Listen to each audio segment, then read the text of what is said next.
Alright, good evening everyone. Welcome to Link to the Past Randomizer. This is ZeldaSpeedRuns. We've got the Crosskeys tournament, Grand Finals, Game 2, Andy versus Linlinlin. God, that's a mouthful and a half. So, we had one victory from Lin, that was in the game yesterday. We had Andy, of course, winning the winner's bracket, so giving him a one game advantage. So now it's tied up, one game apiece, best of 5, so still quite a bit to play for. It's going to be an interesting one. With me on commentary today, we've got Clear Mouse and Excalibur. Hello, hello. Hello. Hello.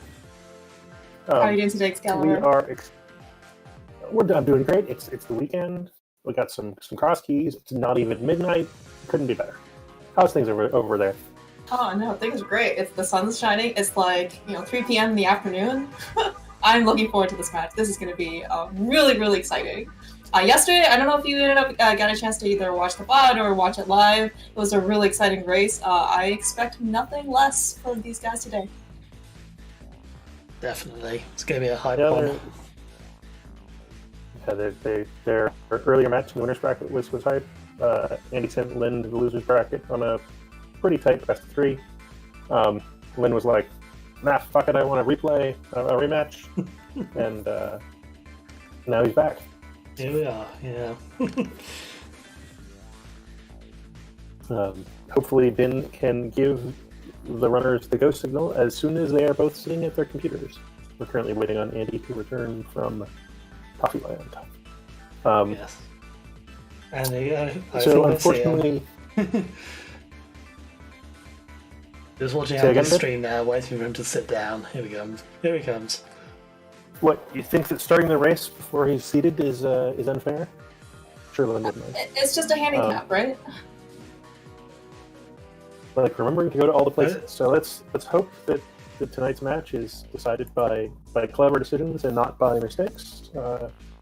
And for your sake, Clear Mouse, let's hope that the Moon Pearl is somewhere absolutely perfect. Oh, yeah, that would be great. In fact, if they can find like the Moon Pearl and the boots like somewhat close together, like that would be ideal for me.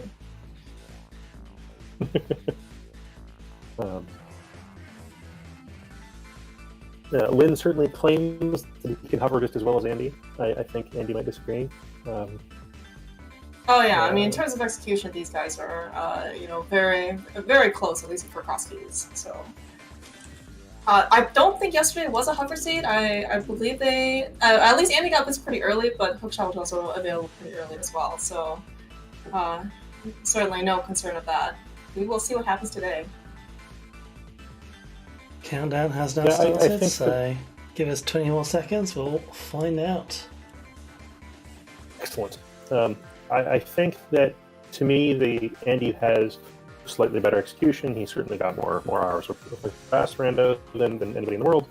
And Lin, I think, is at least a subject matter expert on crosskeys, slightly more so than Andy. So we'll have more sophisticated routing plans. Yeah, it looks like today, though, gonna start both at Link's house, finding 10 arrows, of course taking very divergent routes. I think Andy probably takes more preference to visiting at least, hopefully his uncle, while Lin, this is also what he did yesterday, was try and fake flipper to the witch's hut. Yeah, both these guys are not interested in varying their initial route just for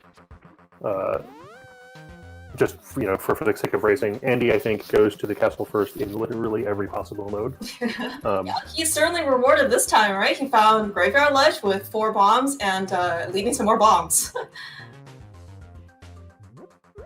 The best restock room, and then something worse than that. Let's see if Lin finds something cool with the Witch's Hut after the slightly longer setup, and the answer is no. Yeah, looks like both runners we'll are kind of farmhouse. I was going to say, we'll see if Andy's still interested in the tree pull. The answer is yes. He got 4 whole rupees. Yeah, looks like Lin also, he got a magic drop from the cucumber guy. Certainly not interested, but yeah, both runners are certainly going to try and farm up some resources to try and get some treeples. And meanwhile, we have found Ganon in the useless fairy drop. So potentially no Aga 2 today. Potentially. Potentially. I mean, there's still outs to. Yeah, and in fact, that guy. like the last game that they played, right? The Ganon wasn't vanilla, but then the boots and the fire rod and bombos were all in upper GT. So we might end up seeing a climb anyway.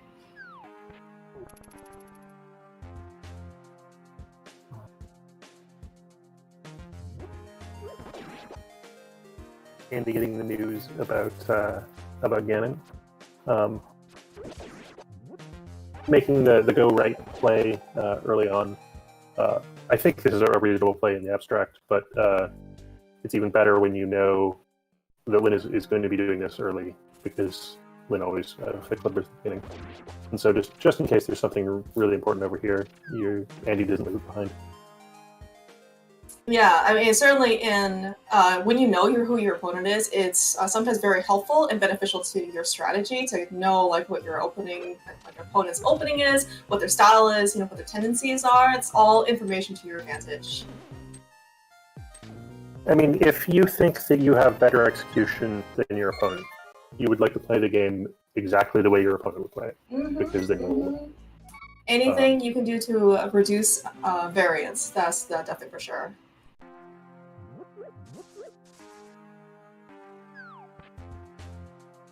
Yeah, so far though, it looks like Lin is still just chock full of money with no place to spend it. Meanwhile, Andy is struggling to strap some cash together, but he's full of bombs.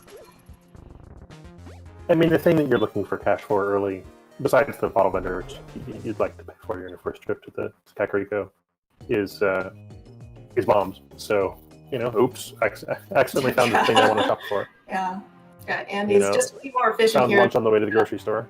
Yeah, exactly. Just cutting out the middleman. Or the middle shopkeeper, I guess. Not really sure, I guess, if it's a man or a woman.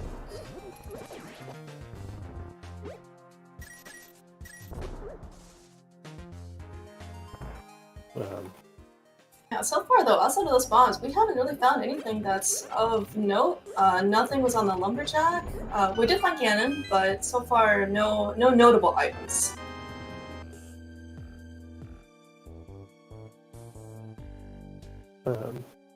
Alright, I've fiddled with some Discord settings, so hopefully I sound less like I'm speaking down a long tube.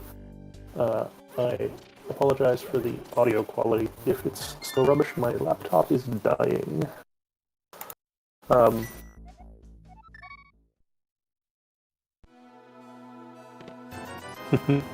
Andy remembers to mark Skullwood's Wiki. For those of you who didn't end up getting a chance to see Game 1, that Skullwood's Vicky was somewhat of Andy's first of his banes of existences, in that he ended up getting the Skullwood's Vicky along with a slew of other things, kind of very suddenly, and he accidentally marked that on his own tracker as Skullwood's small key, and he forgot flippers for quite some time because of that.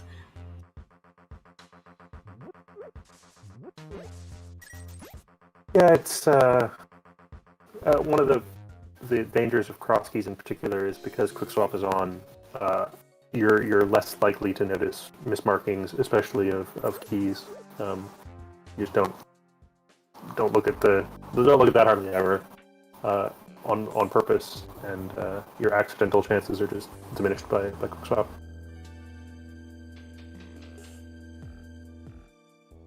Yeah, both Quickswap normally is quite the blessing in that you get to actually save quite a bit on menu time. But yeah, in this case, if you're menuing a lot, you definitely have more of a chance to kind of correct your mistakes. But like we said earlier, hopefully that neither runner will kind of experience these transgressions this game.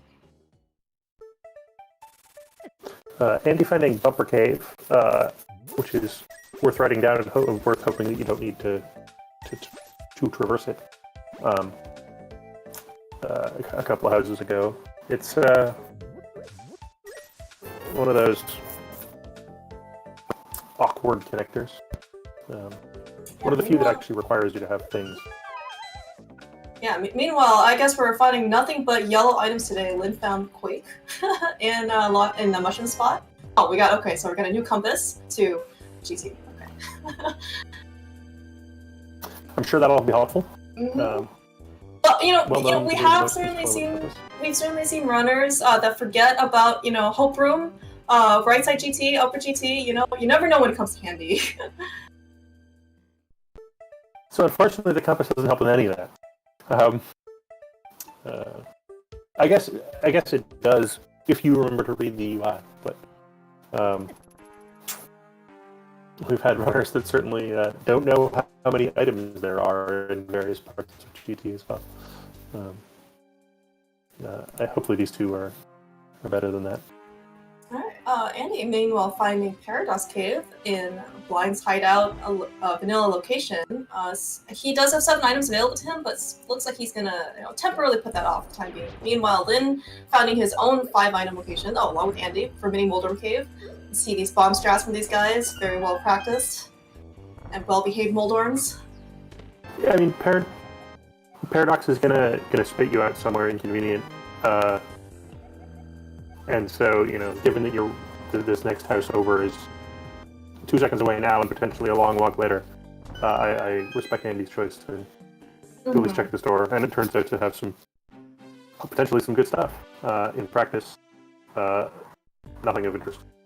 But, potentially. We do have some good big keys, certainly to get out of the way early, right? We have the Ice Palace big key, we have the Skull Woods big key. These are due to various tech or dungeon requirements aren't actually required. But once you go to those areas, you certainly don't have to orphan anything.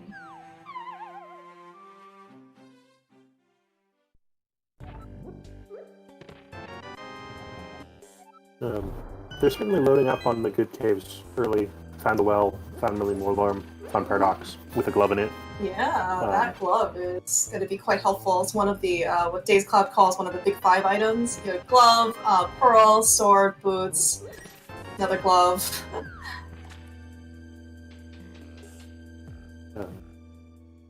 Another glove is, of course, less important in Crosskeys. That is certainly true. Andy finding a potential troll item, which is the Ice Rod. Oh, and of course, we're one step to being fully playable, which he finds a permanent weapon, which is that sword. And it even makes this bomb jump easier. Getting lined up on the corner there is marginally easier if you can use the sword swing to get on the edge just right. A lot of these things. Oh, did Lynn find the other entrance of Bumper Ledge? Which is just Bumper Cave? No, it's the same one. Okay. Oh, okay. Andy went sort of south.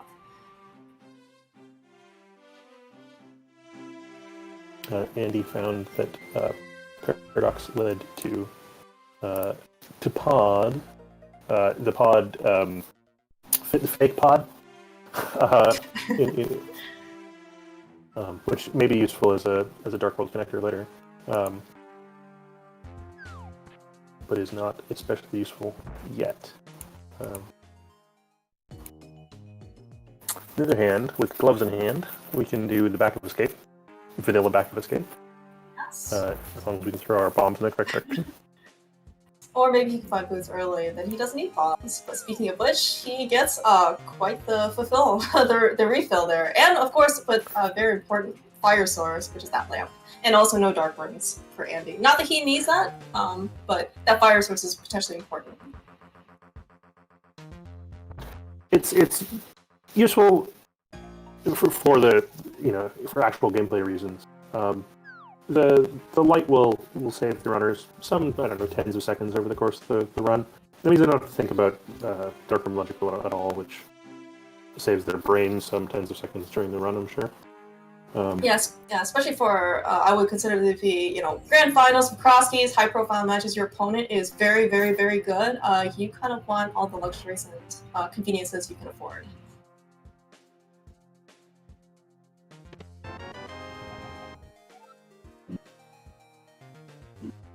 Hey, small key to swap. That is an important small key, along with small key to TR. Those TR keys they usually have pretty high value in that you can't really do too much without them. So that is a very nice pickup for Andy.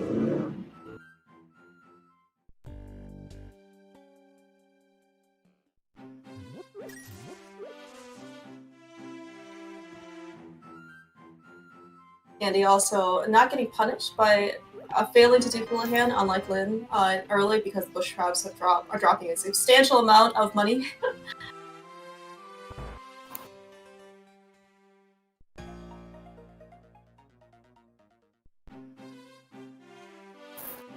Just seeing Lin now finding the front of desert. It's such an awkward thing to find early, because it's in principle some connectors that might be super useful, but there's not that many items in there, and it's a long walk. Yeah, it is certainly. I'm not surprised this. Yeah, no, I definitely agree with you. Surprised. We're not doing well at not talking over the checking the paradox, for instance, connector is much faster, which is what Lin's off to go do. Yeah, I'm certainly glad that he's doing this, mainly because he gets a sword out of this play as well, along with an ice rod, so he could potentially, check Desert Middle with, in much easier ways. But yeah, traversing desert, you really want some boots.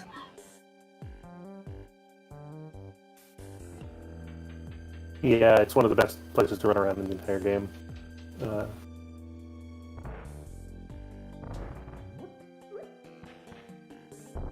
I went back and...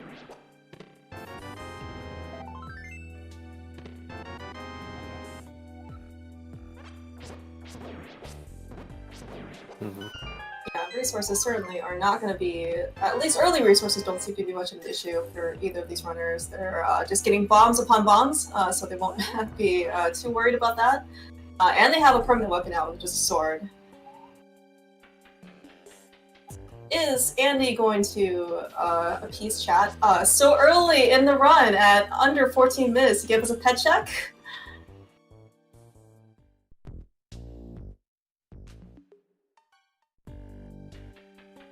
Well, alright, so that is a small key to Meyer on pedestal. Not sure if Meyer is actually going to be required today, because we don't know if it's a crystal or a pendant. But, if it's a crystal, it'll be technically required pet seed, but no one's going to care if that's the case. Yeah, I don't think he's making a return trip to the pedestal to pick up that Meyer Small somehow. But is that just your prescience? Like, this is just what you foresee, that Andy is or is not going to do? Some visions of the future are relatively easy to make. Predict.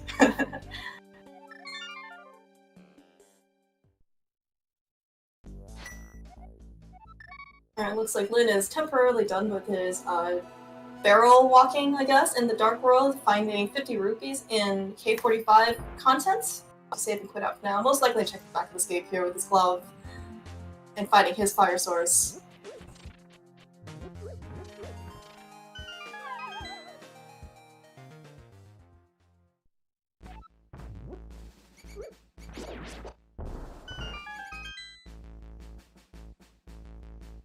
And finally getting around to doing the back escape while Andy covers off some checks that Lin made earlier.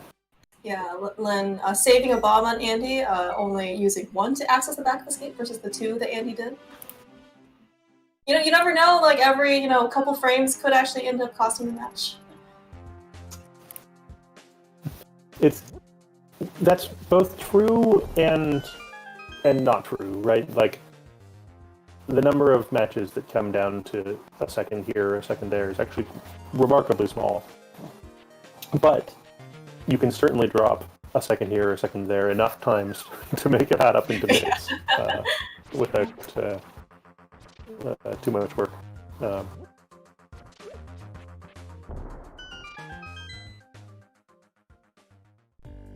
With gloves in hand, Lin is happy making this South Light World sweep.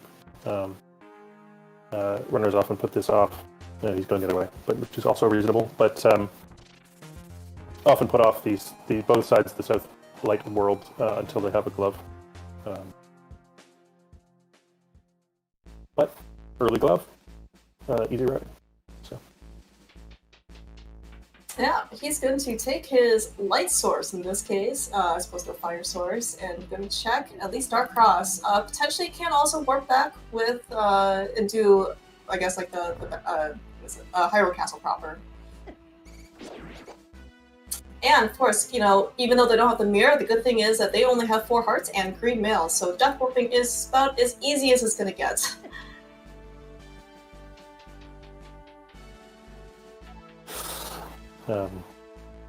Easier if they found, you know, Turtle Rock or something where the enemies are like a truck. Yeah, that is certainly true. Or maybe they could just, unfortunately, Lin did not finding a mirror, so he's going to just, you know, kind of bump into these ropes and get himself to the back of the castle.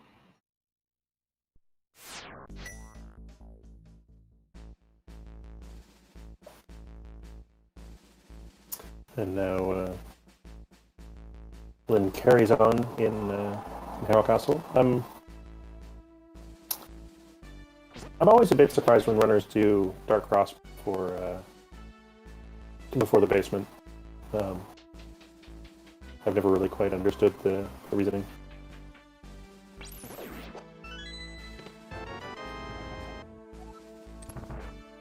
Lin using some game knowledge here and knowing that the Ice Rod can actually defeat these blue guards as opposed to just freezing them. Which, like, some very strange game design. Yeah. You do certainly either wonder it's about game design, yeah, you certainly wonder about or the it's a very consistency, strange bug. yeah, of some of these you know, damage tables and, you know, weapons. You know, if you actually like, especially look at Armos, like Armos damage tables, like for Fighter Sword versus Master Sword versus Tempered, is actually very confusing.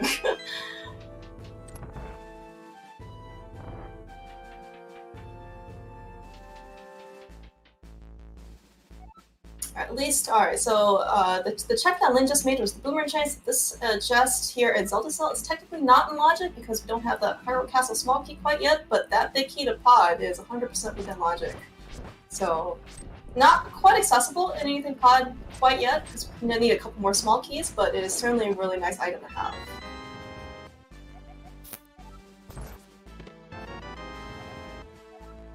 Speaking of a pod small key that we potentially need, there is one right there sitting in the Zelda Cell.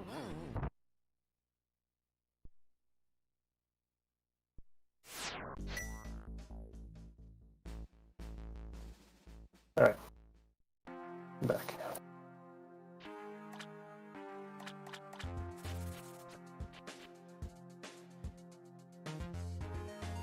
Lin finally done with Hyrule Castle, so... Yeah, and it looks like he potentially wanted to come over to the desert area, maybe to chase book locations, because they did get that pretty early. You know, as opposed to going over to Ice Rod Cave, you know, potentially if he could combine that later with the mirror and the moon pearl, and you know, kind of get himself over to the Dark Shopping Mall, he could make those trips very efficiently. Yeah, and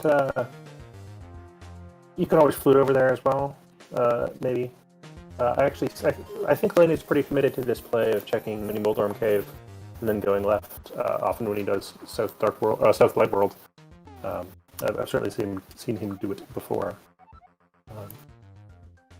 Alright, looks like at least we know 5-6 officials are Thieves Town and Turtle Rock today. So that Ice Rod is 100% required, which I'm really glad to see them, you know, find it so early.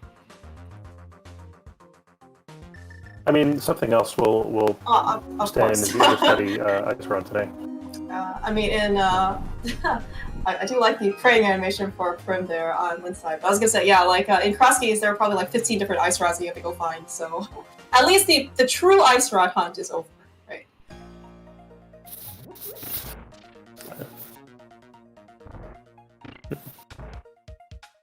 All right, looks like. And having found Eastern at Desert, Lin is off to go check it out. Andy with is the book in hand. Yeah, I was gonna say Andy is shortly following, so potentially, you know, this could be a difference maker depending on what's in Eastern here. You know, because they're both gonna dip it potentially without the big key and without the bow.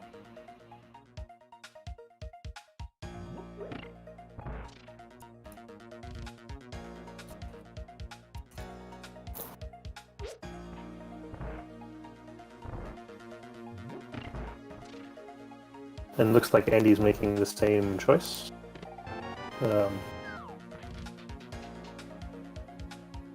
which I think makes sense.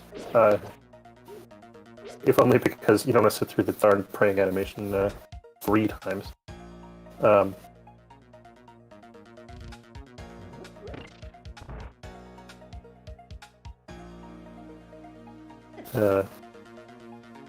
All of chat agrees with the runners as well, so we can all win together, boys. And girls. Or, all field them together. It's also a possibility. Okay, we find a small key to Castle Tower. That certainly does open up to look, one other chest in Agahnim Tower when we get there.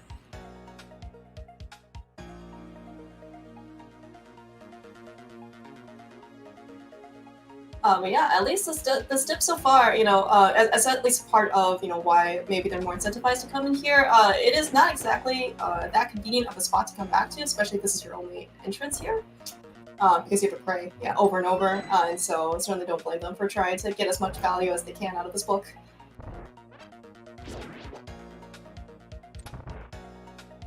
Well, and also, where else are you gonna go, right? Like, if there's an argument that maybe doing something else first and coming back to the Eastern is often correct, but this is the end of a route. It's the end of an obnoxious route.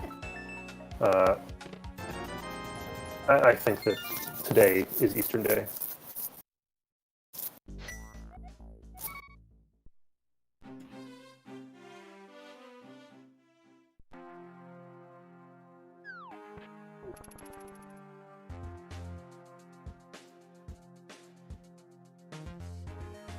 Alright, Lin looks like he is still going to put off the Ice Rod cave area. He's going to kind of retrace Andy's steps here and checking out the Eastern Palace area.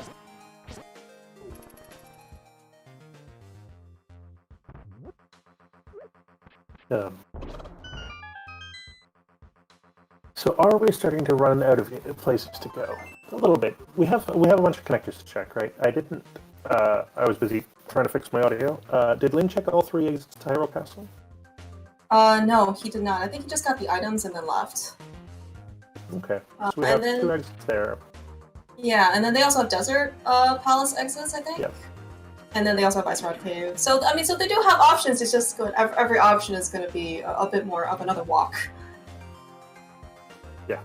Well, and I believe that we're missing at least one of the Paradox exits as well. So,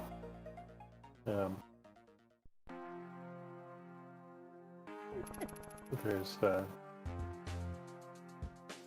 certainly it's there's places to things to check even once sort of the obvious exits run out. Especially given that we haven't yet found a way up to Death Mountain, and with Lamp in hand, that more of it's in logic too.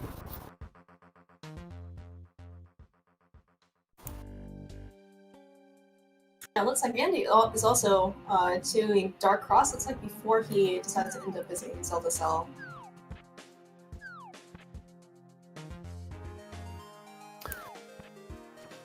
Put this on the interview list. I don't think.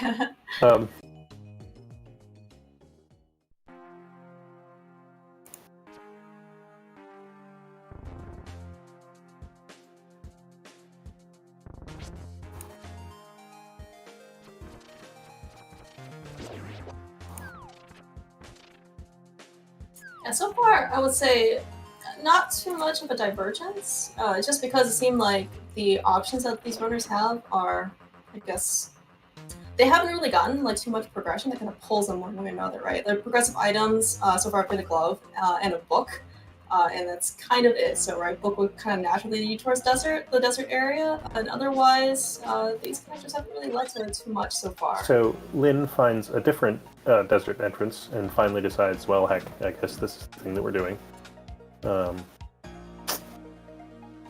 So I would expect to pull the item out of here and then go check the 3rd exit, see if that's somewhere good.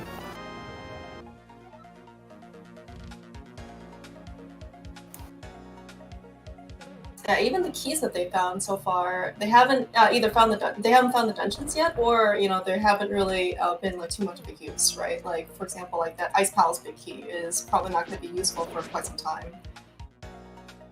Yeah, likely. likely. All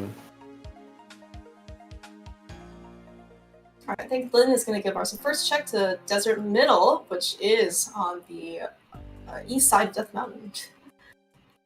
We were talking about things that we still need to do. Yep, and this is very much one of them. Makes you wonder if Hookshot is going to turn up in a moment. But oh yes, Chad is actually pointing out and reminding me that actually Andy had been here because I remember the guy with the 20 rupees.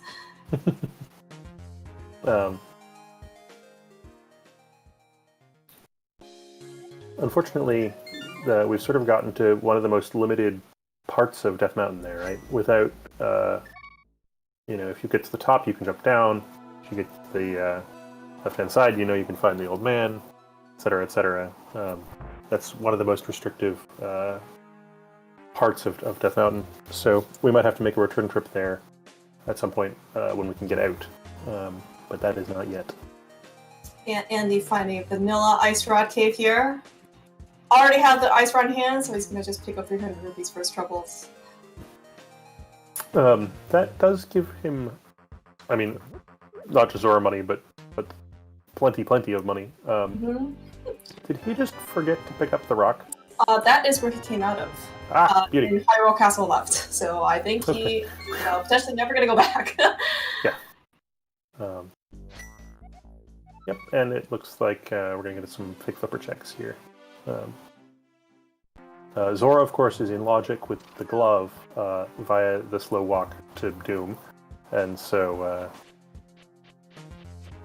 that might pull him to actually go pay the Scam King. He's farmed up rupees from the from the bush crabs. He's got 300 out of Ice Rod Cave. Who knows where all his other money sources have come from?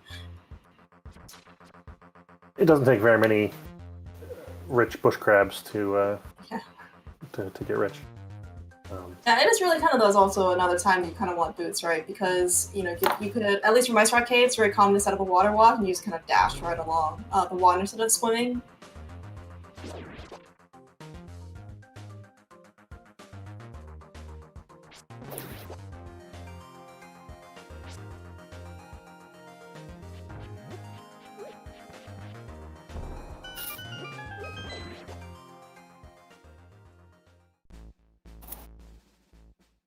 Andy opting to. Let's see what this exit is. Oh, okay. It's bottom spec rock. Looks like he is going to go a bit further. Swim up them stairs. Yeah, not often you get to see swimming upstairs.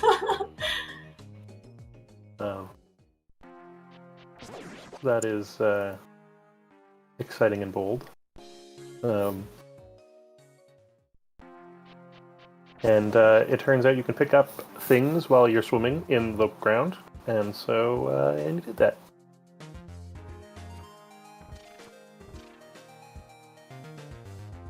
Yeah, certainly kudos to Andy. I actually didn't really even realize you could actually swim up there. Unfortunately, I think he's now hosed. Because hopping down unswims him, and so now he can't get out the door. It's just another opportunity to check connectors. Check connectors. Mandatory check connectors. That's an entrance you're literally never getting to. Speaking of connectors, all right. Well, at least we know where GT comes out of. Is he gonna survive this? Oh wow. Okay, that's quite fortunate for Andy. What? Bunny versus Lionel is not a good fight? Yeah, at least, if you play it on the inverted, you could kind of end up in this type of exact situation. Kudos to Andy for getting past those really dangerous enemies. Alright, it looks like it gave us our Turtle Rock medallion check, which is Ether, which is a medallion that we don't have today. Andy makes me feel better about missing runners' medallion checks by missing his own medallion check. So. I was gonna say that one was quite fast. Looks like Lin though is gonna opt to skip out on the powder, or skipping out even on the knowledge of having powder up there, and is going to check. So what is at least in logic for Zora today. I mean, it wouldn't surprise me. I don't know how deep people's knowledge of exactly how swimming around in caves works, right? Like, can I have this thing? Can I get back? And given that we all know that Zora's in the thing up here that's actually in logic, leaving that behind is not great.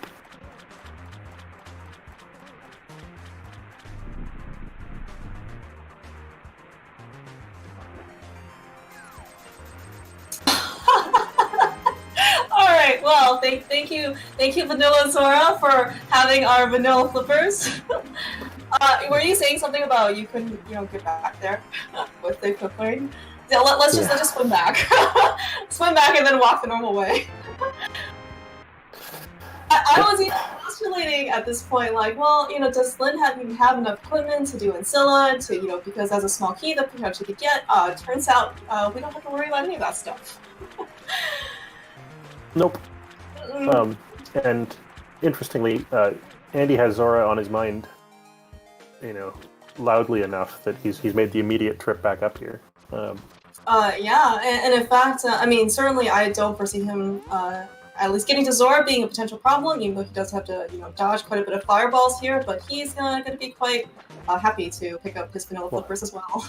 And he's in fact making the risk-reward play for not walking and instead swimming, because you could, unlike people, swim as faster than he walks. So, well, he is a pug, right? So I'm sure he has very much experience swimming in water. I'm not. I haven't gotten that stopwatch and timed it, but I'd be surprised if pugs swim faster than they walk too. For those just joining us, this is a best of 4 final, where Andy got a free game because he came through the winners bracket.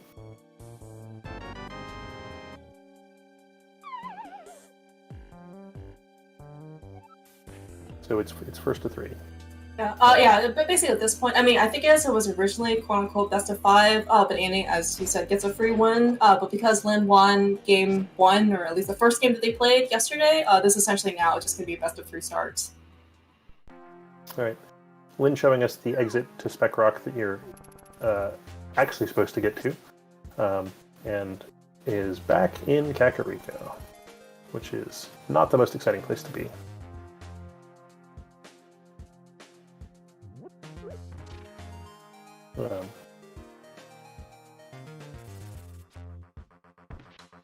At least I think they, Death Flippers at least at a well-timed, it was well-timed, right? Because now it looks like Andy can kind of make multiple trips back here. He doesn't have to think Flipper all the time.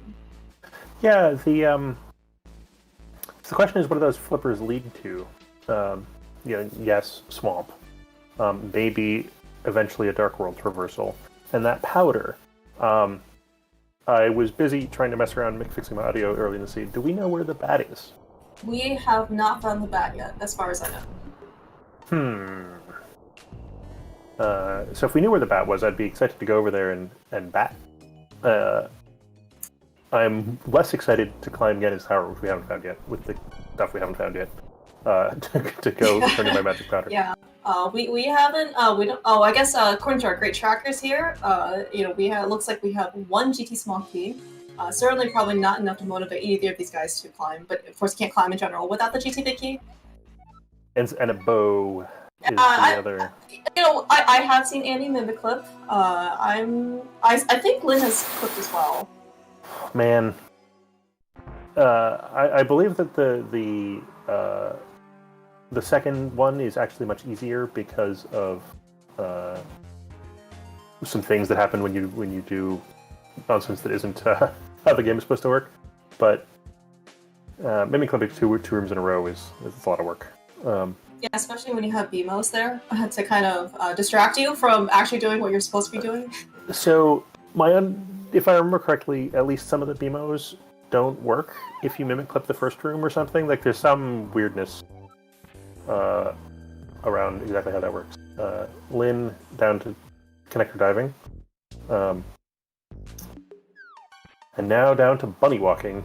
This is one of the bigger parts of the Dark World. And so going and finding, checking some entrances, looking for NPCs.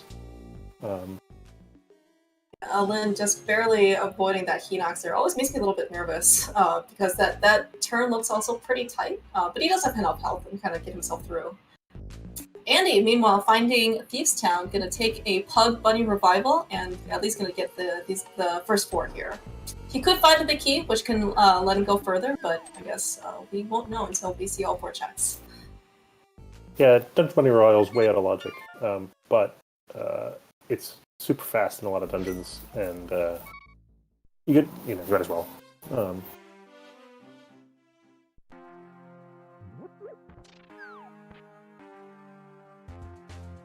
It's always a bit sad watching no boots Thieves Town, but yeah, no boots, no mirror. At least they can death warp out pretty quickly. Andy is kind of working on 3.5 hearts here in Green Mail, and a plastic shield that literally does nothing for him against these Zyzax. But the shields in this game are dubious. I think Andy got like 60 rupees out of the first 4, and I don't know, maybe some arrows or something. It was not profitable whatsoever. Sorry, 60 rupees profitable, but not used for progression. Managed to get bunny beamed before dying there. And there is so far we've been spat out at Pod Main and the Pod Fake Temple. We're probably not going to see that area much anytime soon. I guess Dark Flute 5 is probably the only location that hasn't really been visited yet. Yeah, well, and the item on the pyramid is always in logic. It is in logic because of all this. So as much as it is kind of a nightmare to walk over to the pyramid as a bunny without a mirror, we might see Lin do that in a moment here, assuming that Murderdactyls don't live up to their name. Don't worry, he's got a barrel. The barrel will definitely help, as much as the adorable bunny costume on Andy's pug.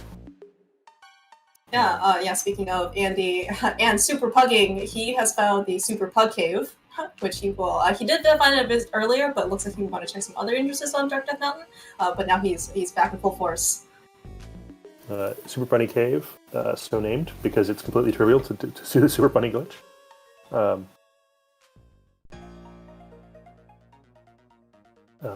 Oh, that's a pretty good find on Andy's side. Well, of course we have a small key to GT, always useful. But more importantly, we find the hammer.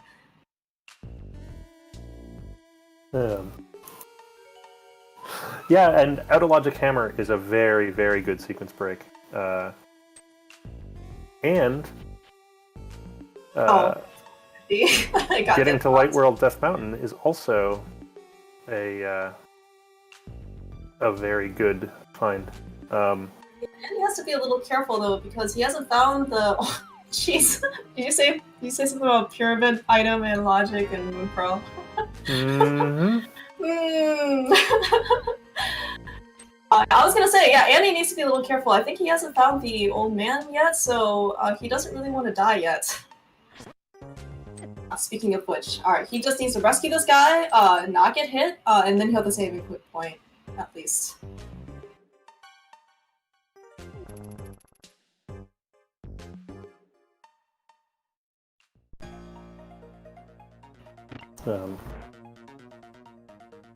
And so now Lin gets to do stuff. Yeah, so I know both runners have the pod. Looks like both runners have the same key inventory for pod, 2 small keys and a big key, so they can do quite a lot of damage here.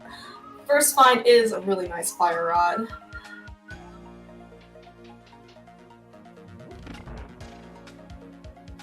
Looks like there is, at least to skip further on Lin's side, he will have to clip some mimics. I don't think they have a bottle yet, looks like.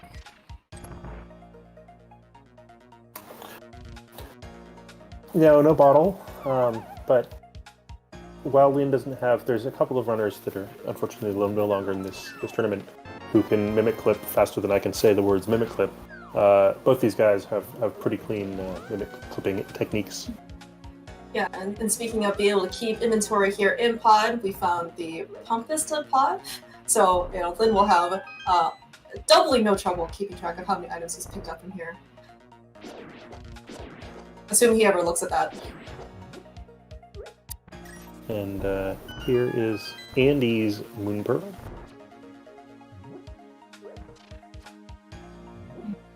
Right, and a giggle as the very memey Moon Pearl, Pyramid Moon Pearl works out.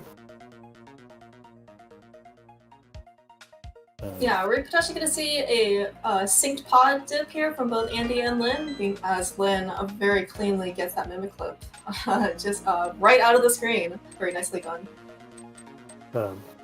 Andy, fortunately for him, is going to arrive at pod with a hammer, which lets you do some more stuff. Certainly does make riding a lot nicer too, right? Because Lynn in this case can't end up hammering and jumping down. Yeah,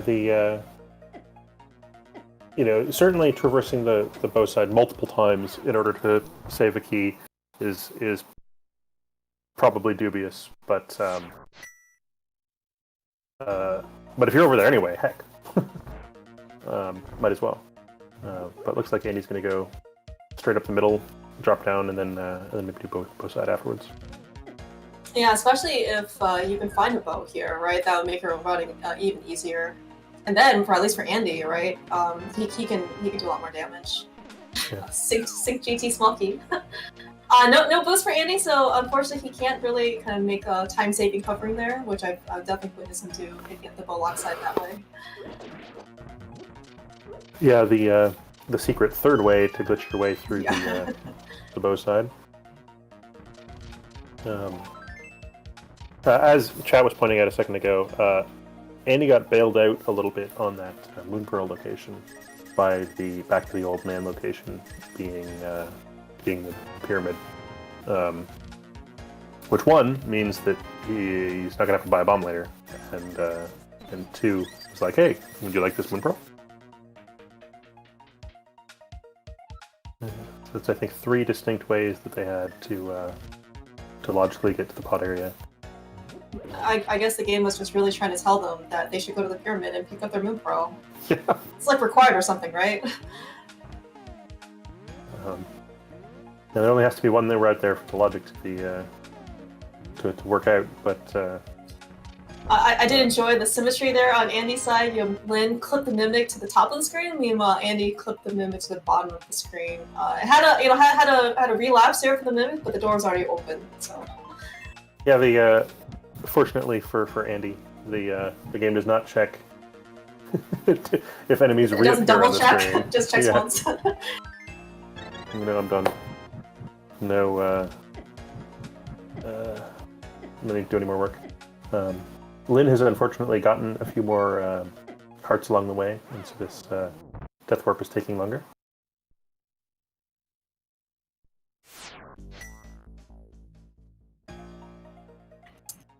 Alright, so we did pick up, let's see, we picked up a shovel, we picked up a fire rod. I'm not sure if we ended up picking up anything else of note.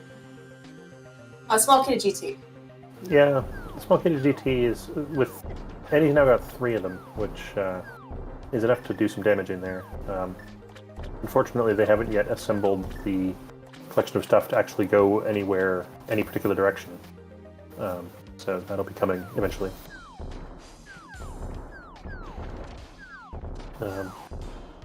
Lynn choosing to swim over to the shopping mall, having not yet done Ice Rod area. Too cool to do this area in the light world, but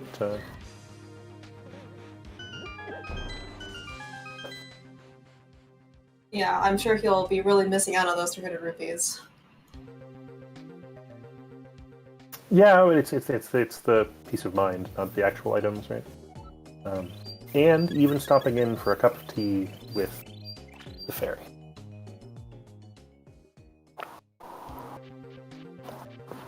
Yeah, so what else are we, kind of looking for here in terms of quality of life? Oh, Lynn finding Meyer Chef here, also.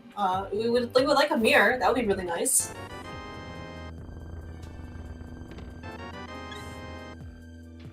instead we'll just take another heart.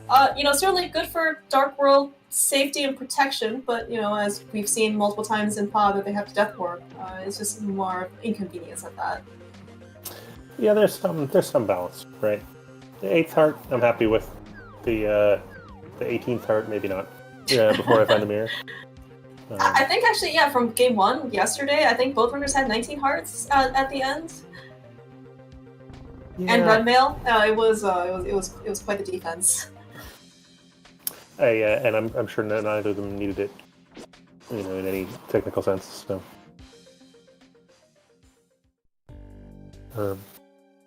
Andy gets to sadly look at Hookshot Cave as he goes by. Yeah, no boots and no hookshot means 0 items for these guys. Little Joycast is a nice place to be. So.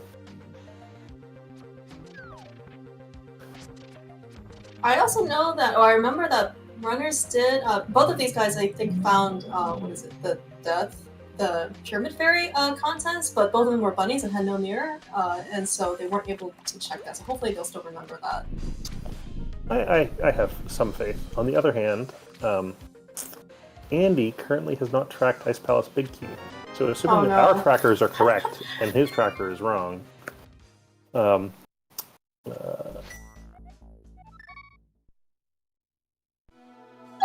maybe it won't be important, or maybe he'll just kind of remember by the time he gets there.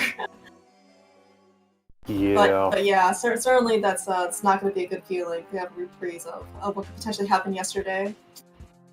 He does find Turtle Rock Big Key though. That is a really nice Big Key to have. TR is one of our 5/6 crystals, and we have both rods now.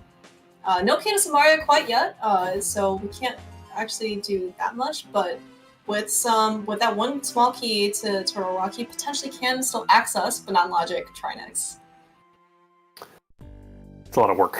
It is a lot of work, yes, I absolutely agree with you. And I don't think they found Laser Bridge either, so...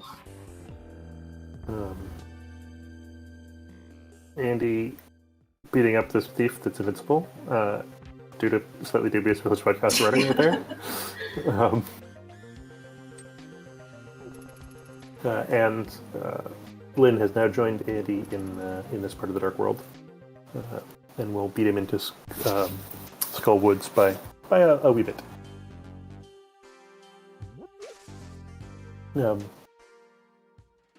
But Lynn is yet to find the entrance to Super Bunny Cave, and so hasn't found, for instance, the hammer, which will provide Andy with some edge for the next little while.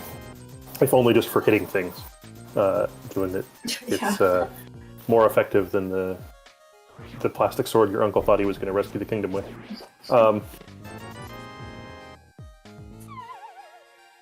And yeah, we also have, I think both runners ended up finding the backup skull was pretty early. It's not still in key logic because I don't think they found all of the skull with small key, but they did find one, and they're going to be able to pull out another one here.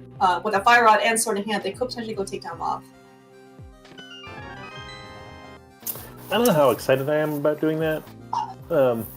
Especially for Lynn, since he's only still on Fighter Sword, he doesn't have that hammer yet. But yeah, I agree. For 4-heart, 5-heart Moth isn't that much fun. Well,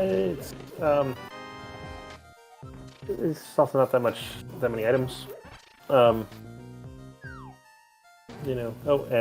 Lynn taking the Wallmaster Express back to the door to save himself a walk, which is nice.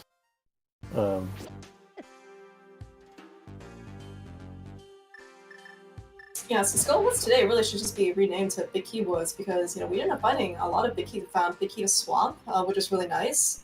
And I think Andy actually found Swamp itself, no dam yet. And we also found the Big Key to GT. Yeah, it's...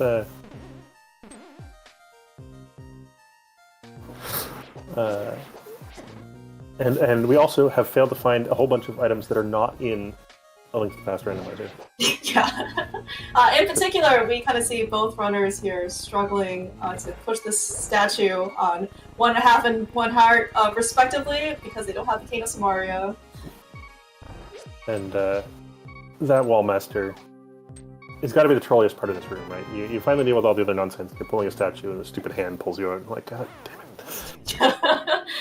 Yeah. so close, right? Andy's like, ah, do I want the health refill? Do I want the death warp?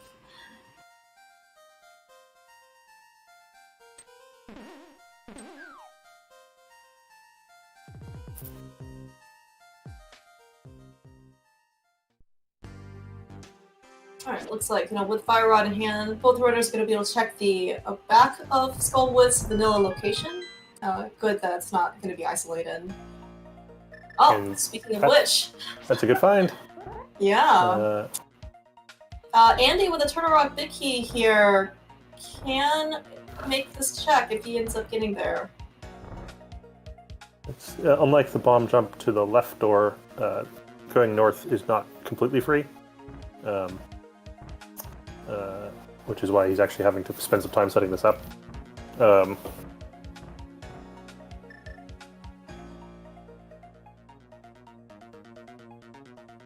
There we go. Oh, very well rewarded with that Master Sword. Master Sword's a good find. Oh, yeah. So, Andy getting paid for that find of Super Bunny Cave. Andy needs to be a little careful. He's spending pretty much a lot of the game here just on very, very low health. I do understand that he wants a Death Warp, but these roller pins, you can have more than one heart in order to Death Warp out. Nah.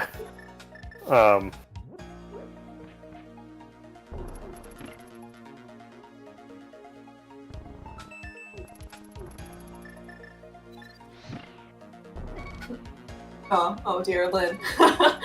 Yeah, we can see that chain shots end up doing quite a bit of damage. First you open the chest, then you Death Warp. This is an important order of operations, which Lynn has succeeded at, fortunately. But, cut it a bit fine. Looks like Lynn is going to check the connector while he's here. Yeah, I definitely missed on Lynn's side because I was busy watching Andy survive, but at least for Andy's side, trying to take down that Pokey and using half magic and the Fire Rod certainly makes very fast work. I do really certainly admire these runners. They know when to use the resources to basically get the fastest time. And if you have Fire Rod and half magic, you can use it to your heart's content. Just like Lynn did for those ball and chain guards here in Agahnim Tower. And then that was, I think, unnecessary swag there to get the double kill with one Fire Rod shot, but...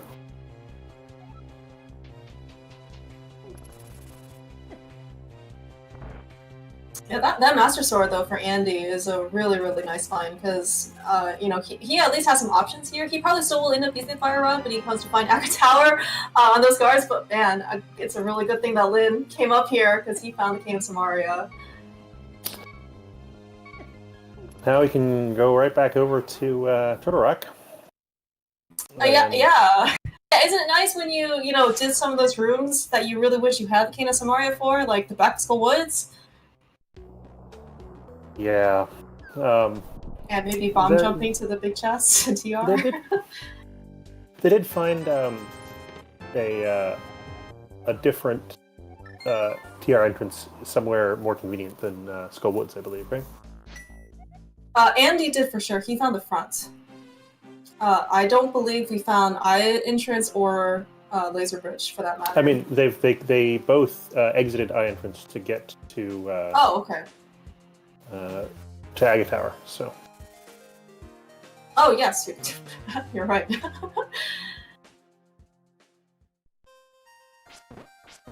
looks like we're going to get our first potential boss clear here. I don't think we know if this is a crystal or pendant, but certainly we are going to at least see some fighter sword / half magic fire rod from Lynn's side here on Mothula. It's at least the second time I've seen Lynn screw up the corner clip on the pit there. It surprises me. And you presumably get to feel dumb when you fall in the pit as Linlinlin in the grand finals with the Crosskeys tournament here. So. These matches are pretty important. I certainly would not be surprised if nerfs end up kind of affecting some of these runners' execution. Yeah, I mean, Unfortunately, wanting to win things is something that you want to have a little bit of, but if it becomes too important, you get distracted from actually playing well. Certainly doing nice job kind of keeping Moth here with those fire rod shots. But yeah, this is also another kind of disadvantage that Lin has compared to Andy. Andy has the Master Sword, Andy has a hammer. Andy has a hammer?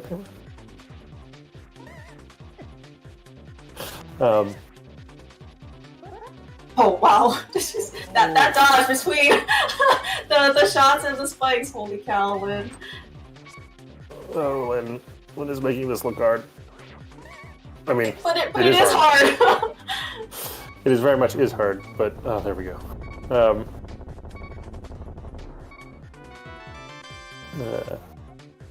Jeez. Oh, and it's just a red pendant. Picking up a pendant here at least means that there's a higher chance for the other things to not be pendants, right? Yes, but there's only 3 bad things that can happen to you. And after you get punched in the face the first time, it can only happen 2 more times. Welcome, people coming across from something on a different ZeldaSpeedRuns channel. This is the finals of the Crosskeys Link to the Past tournament. Lin is up a game, except he's not, because Andy got one for free. We're about an hour in. Andy has a hammer, which is good for him, that Lin doesn't have, but otherwise the race is reasonably close.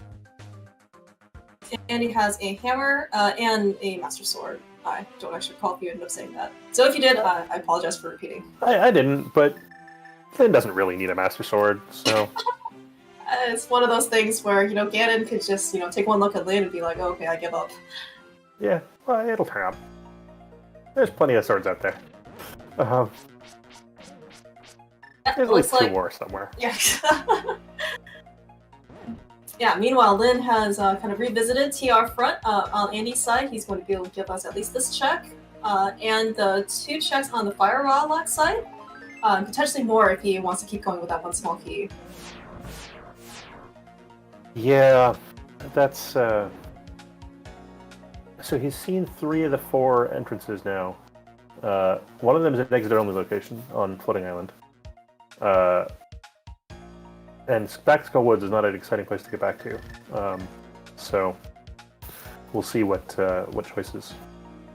And as Agahnim points out, he's already done chain jumps. In principle, he could go all the way through, but...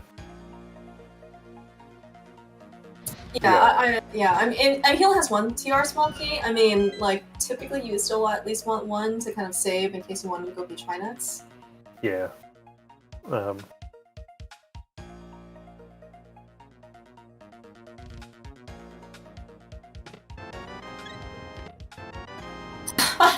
All right. Well, see, one will turn up. Yeah, you're right. I mean, what am I even worried about for Lin here? He's just gonna find another sword, even some hour mark. I'm sure he would have liked to have that sword when he was facing Mothula, but as you can see, Lin is very much capable of taking down Mothula with a fighter sword.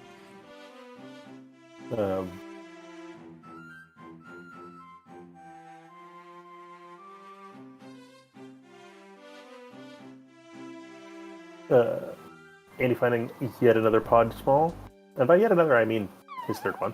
On his way to the big game. Yeah, and also, again, thanks to our great trackers, because I also have not been keeping track. It looks like actually Andy has all 4 GT small keys, and Lin having 3. They haven't found GT yet, but this is potentially some indication that there's something in GT itself.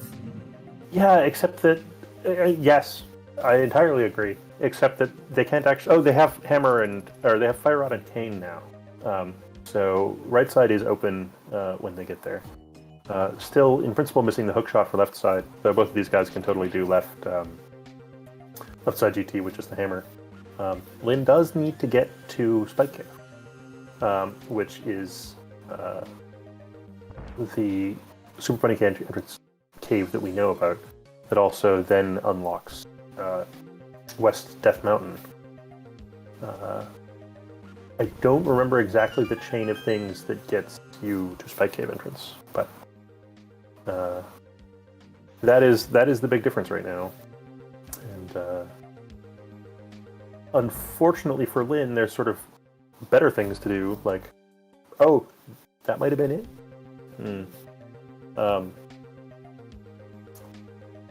Certainly Andy's come through Hookshot Cave at least once. There's better things for Lin to be doing, like walking around checking all these obvious entrances, instead of Spike Cave. So. Yeah, especially since, as you said, I'm pretty sure Lin has seen the other side of Hookshot Cave. He's probably not, at this point, interested in kind of repeating what he's already seen. And he's just interested in finding new things.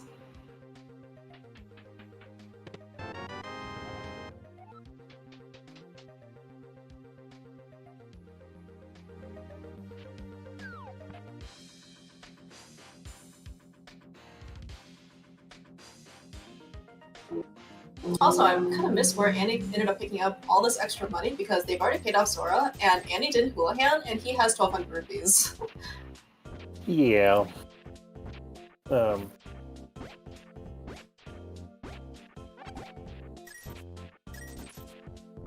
giving us a first map check. Looks like Meyer is another regular crystal, and we did already see Skullwoods on Lin's side dropping Red Pendant. So that means Andy's unlikely to do Mothula, and given that Mothula was nothing, that's a good find for Lin in a few minutes. Finding the front entrance to the Old Man Rescue Cave will lead him to places that make him happy, I think. Assuming he kind of ends up he ends his route in Dark Death Mountain. And then he's gonna be able to drop down to Spike Cave. Well, the other end of Super Bunny Cave is at the vanilla Old Man house entrance. Oh, okay. And so he's just going to get there that way in 3-4 minutes time.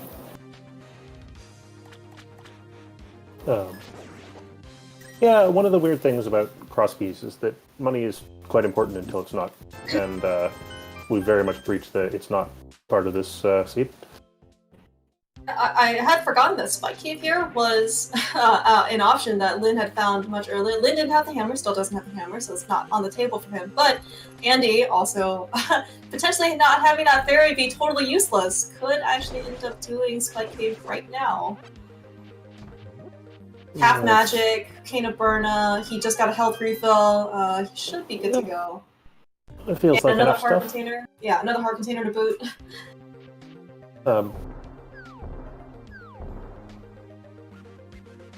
So one thing to point out is both runners are pumping where possible, which is very very marginally faster movement for walking speed Link if you exploit the fact that his speed is an average of 1.5 pixels per frame, but that is only on average. It alternates 1s and 2s, and so if you are trying to go in a direction that's not perfectly straight across, you can actually move slightly faster, depending which way you're going, by moving diagonally for 1 frame. It saves you. It's very marginal, but they've both been doing it a little bit, because it does save 10 frames or something over the whole darn scene.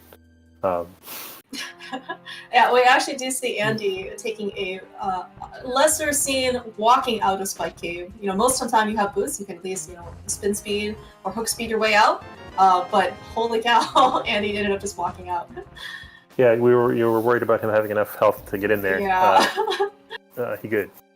So here is Lin finding his hammer, which is basically puts them back on level pegging. Level picking. Yes, when they go visit hammer pegs, Lin can in fact clear that area.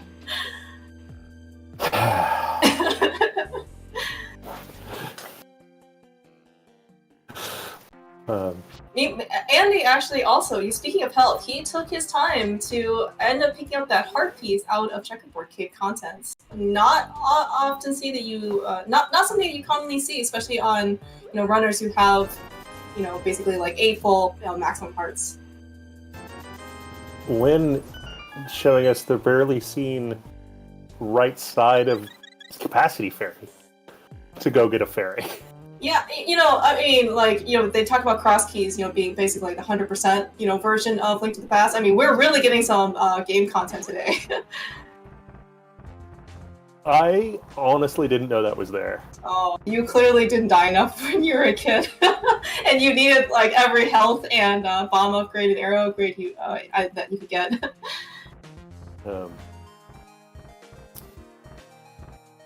Yeah, that's a new one on me.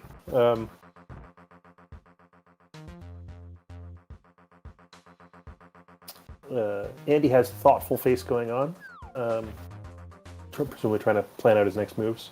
Whereas Lin, oh, what a nice find here for Lin.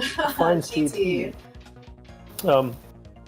I don't remember Andy coming in here, which means he must have gotten distracted before fully clearing out West Death Mountain.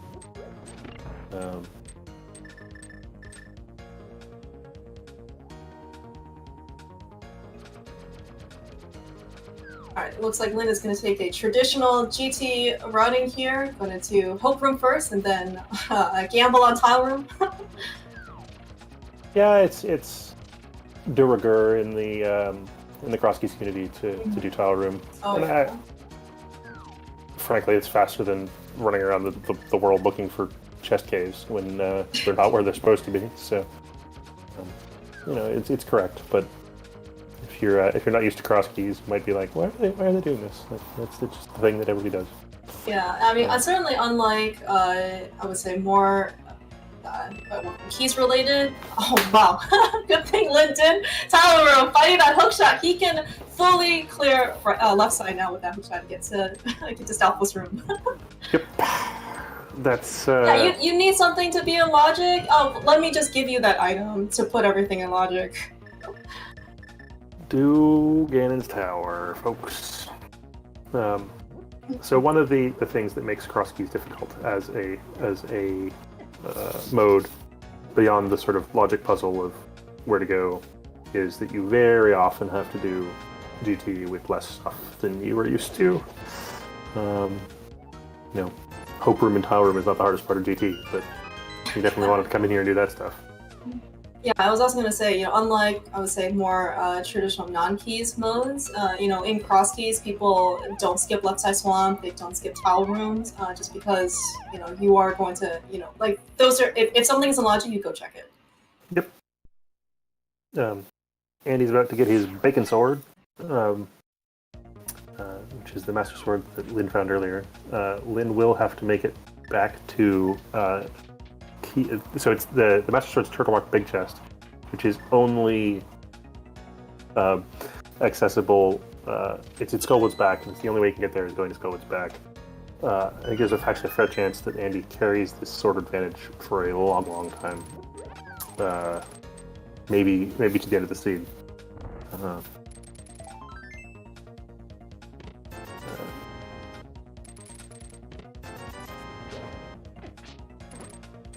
So having found the hookshot, Lin bails on right side before completing it, because he knows that the left side path to Armos is faster.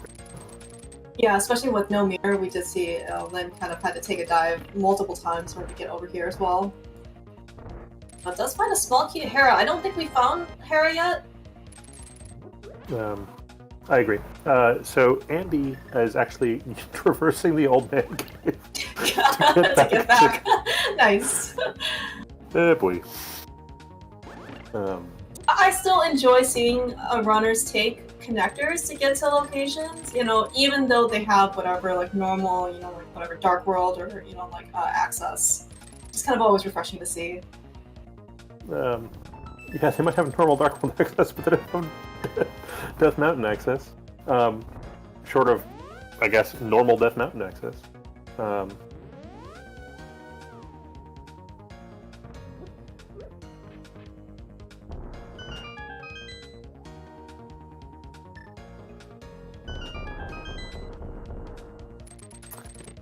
So those asking where GT is, Andy's just showing you.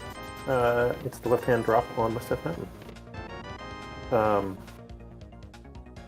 Lin has ended up picking up another Meyer key. We know that another Meyer key is also on Ped.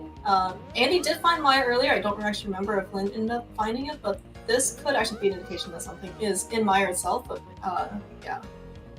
So you have, as No, all thank good you. co-commentaries do, allowed me to explain something for the benefit of our audience. As you can see the boss of Misery Mire lit up on Lin's tracker, which means that he's found it somewhere. The dungeons that have not yet been found in any meaningful way are still listed as a set of initials. So Lin does know where Misery Mire is.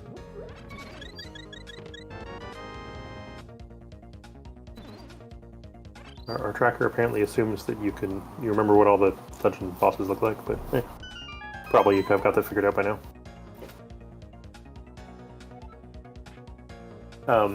Andy picking up his hookshot, his personal camera on him. Looks like he was extremely pleased with that find. Lin, using sword beam strats, very happy to see this because he is on Master Sword and no bow, and sword beams actually do more damage to Armos than actual Master Sword slashes. Yeah, Lin actually went out of his way to powder extra anti-fairies in the room above, just so he could get onto full health, which is entirely correct, and was another nice piece of game knowledge. And then it's owned by the last Armos. Yeah, of course. Unfortunately. I have seen Lin also do Burna strats on Armos as well, certainly along with other runners. I'm not sure if that will end up kind of being faster here, because it is on ice. It would be faster if he had the Cannon Burn It. I'm not sure actually it would be faster, but it certainly would be an option if he had the Alright, well, we have Armos left bow, and geez, it locked a lot of other big keys too, but that is some irony. Andy having to beat the right side room like a chump in order to get to the portal without any boots. So he's chosen to fully clear right, even having found the hook shot. We found a vanilla piece of mail, not red because these runs are both on green mail, but that is where a progressive armor would be. I mean, it's red mail. If only they came back later. And now Lin hopefully remembers where he was in drop-down checks. Andy gets to show off how this maze actually works. Look, you can just walk through the air. I'm actually somewhat impressed that he knows the route. A lot of runners, I think, don't actually end up knowing the route without actually having to light that place up. It's actually useful in more game key knowledge. sanity with Crosskeys, because you come from the right, and it's actually a totally reasonable route to get to Izarmos. Right, looks like Andy was not able to end up getting full health on his Temper Sword, so he's also going to take advantage of some Burna strats here.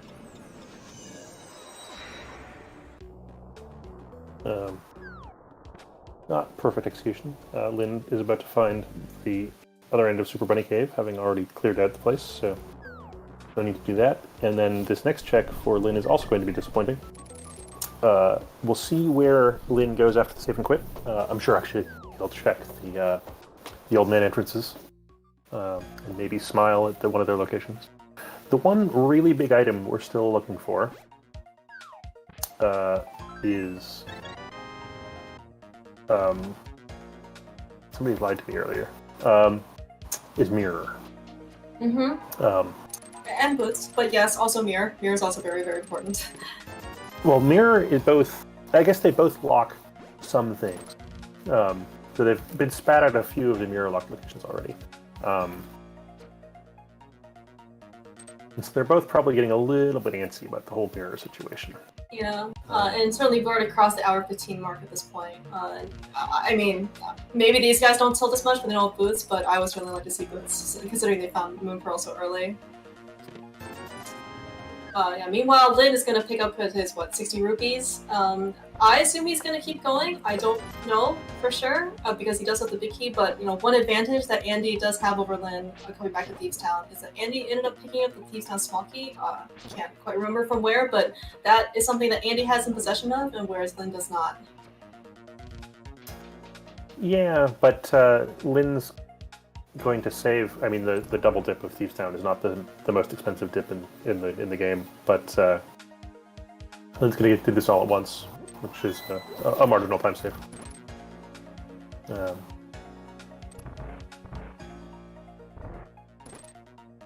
Yeah, and also as postulated, I think by Zelda earlier in chat, that Lin, even though he had the option to climb GT and get 5 more items from GT itself, and then potentially base Agahnim to get Magic Bat, Lin chose in this case not to climb. This could be also a distant point as well for Andy. Andy is trying to set up a Death Warp out of here, having done Armos already.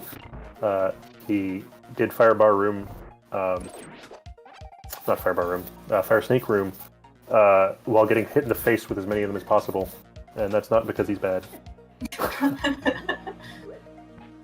He is trying Death Warp, maybe he's trying to pick up a Blue Mail. Oh, we found Ether.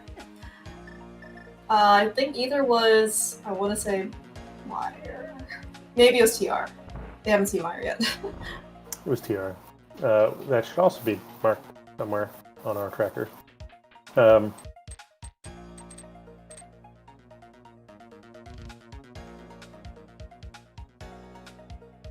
Andy's like, alright, I have a lot of money. I could probably spend it and get some refills. Yeah, I mean, the bomb capacity upgrade is just nice. Like, it's just nice to have. The arrows are less important, and of course both of them are also a refill. So, it's.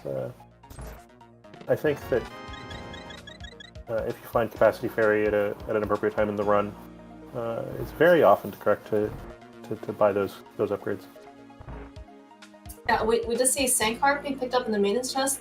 If any place is going to have Sankheart, that is actually a pretty good place because those are probably one of the few places where you're just almost never going to do a lot of Death Warp. Yeah. Yeah, if you've made it that far. Yeah, you don't really want to die at that point.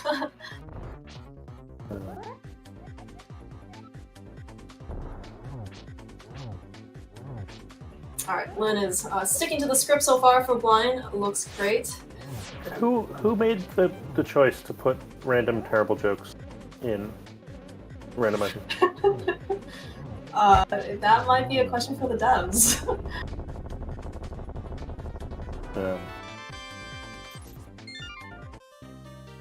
And with the first crystal of the seed, and an hour and 20 minutes, Lin has defeated Blind. Oh, yeah, I guess you're right. This is our first crystal pickup for either runner. Yep. I guess they haven't been able to complete or find a lot of places. This is our 5-6, and we did have a lot of stuff now available for TR. So it certainly wouldn't surprise me if Lin ends up going back there. It would surprise me depending on whether he checks his old man save and quit spots. That's true. Yeah, that's true. At least Andy knows not to do that. Mm-hmm. And if Lin goes and buys the big bomb to bomb open the back of the old man house, he's going to feel really dumb. Because of all the connectors you should check. If at any point in your seed you're checking connectors, you should check the back of old man.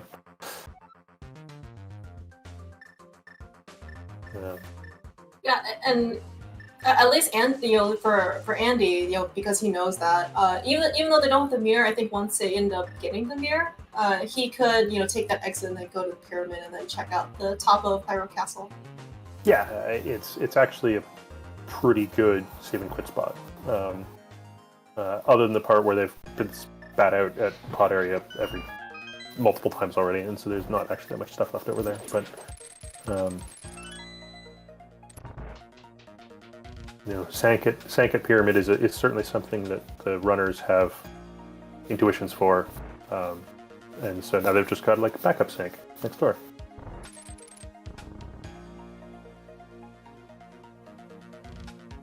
Yeah, meanwhile, Lin here is going to be able to make some pretty substantial progress in Ice Palace. He has Ice Palace Big Key. I just found the Big Key to Eastern. He has a Fire Rod. And he has the Hammer. And a glove. And he has Hookshot. And he has the Cane of Samaria. What you're And saying Blue is Mail. that all of the things? Yes, he has all of the things. And Lin, actually, so through taking his own advice here, knowing, really nice icebreaker by the way, knowing that he has Ice Palace Big Key, he doesn't have to go up to that room, hit that switch. Yeah, gets to do things the less depressing way.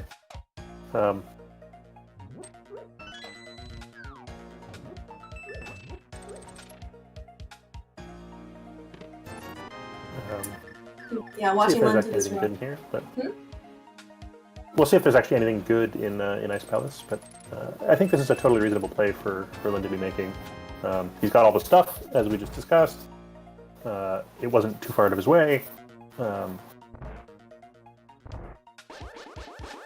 Yeah, and this will also give him, assuming he's all going to be able to go all the way down Cold Stair and defeat him, this is also going to give him some more Crystal Pendant dungeon knowledge as well. His icy firebar room there, stair entry was really quite good. I'm jealous of anybody that can do that room really nice. It's almost as if they've practiced or played this game once or twice. Yeah, but it's still not. That room's still not free. There's some rooms that you practice them a bit and you just get to get them down. I think that's one of the rooms that's I'm more impressed by, at least.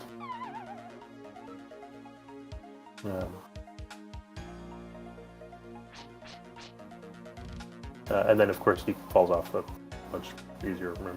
But, ice physics, they're certainly not the easiest to manipulate.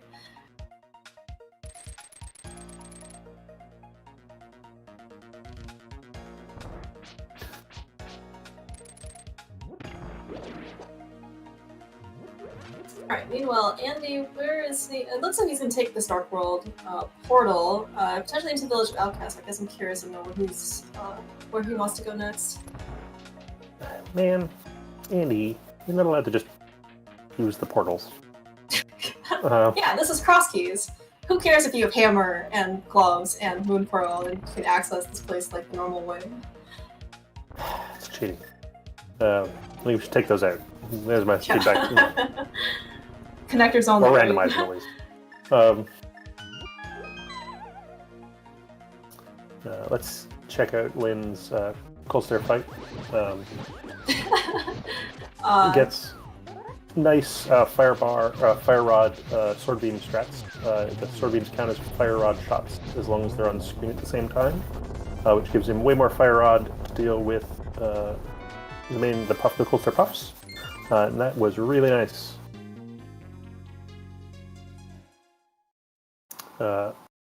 Andy just did Hookshot Cave while that was happening, and I completely missed what was in there. I don't believe you missed anything important. Okay, good. Excellent.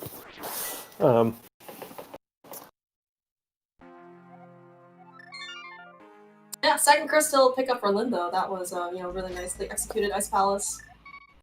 All right. Lin is showing no signs of basically being down a sword against Andy. And that's why Andy immediately checked the back. Lin, on the other hand, has a bow and an East Palace Big Key. He's like, well, I'm here. Hey, yeah. This is going to be my one time that this entrance is not going to be completely useless. Nice. Anytime Desert Palace right is useful, it gets to feel better about itself.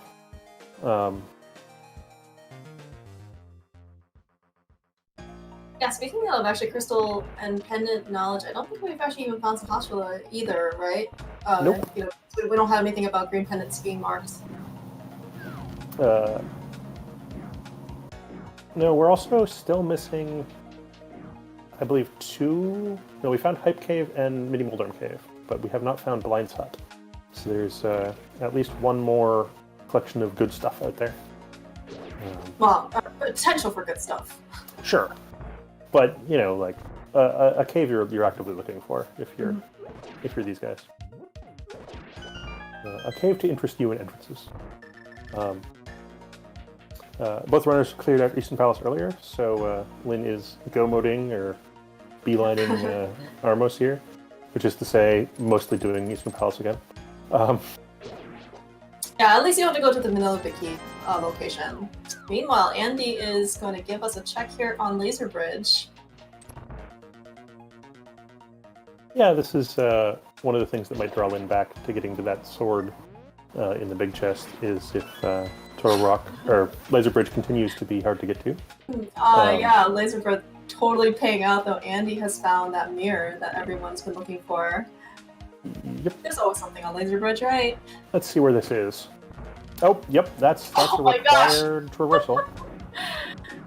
And with a mirror in hand. I was gonna say, like, so much for convenience, right? You pick up the mirror, you end up on Booper Ledge, and you can just mirror immediately figure out that you never have to come back here ever again. Sure, but we figured it out, right? Tick? Exactly, yes. Problem solved.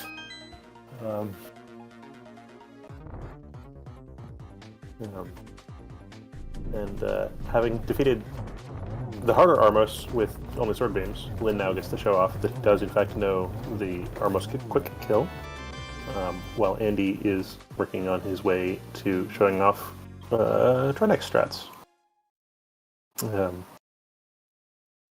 Alright, so we did end up picking up Bombos on Armos, which completes Lynn's at least medallion collection. We found out that it is our other non-green pendant. Probably not necessarily the best for Lynn, but we also still don't know what our Mystery Mire entrance location requirement is, so Bombos could end up being required. Lynn is going to check out the other exit to the Old Man Save and Quit spot, which is not going to be immediately useful to him, which is slightly unfortunate. He really rather would have done this just after he went and got his mirror from Laser Bridge. Yeah, but at least, the good news is that, this place is pretty easy to come back to. Yeah. Lynn starts walking towards the pod area while trying to remember if there's anything useful over there. Andy. Yeah, Andy, yes, please, continue. Finds silvers from Trinex, which is a good find.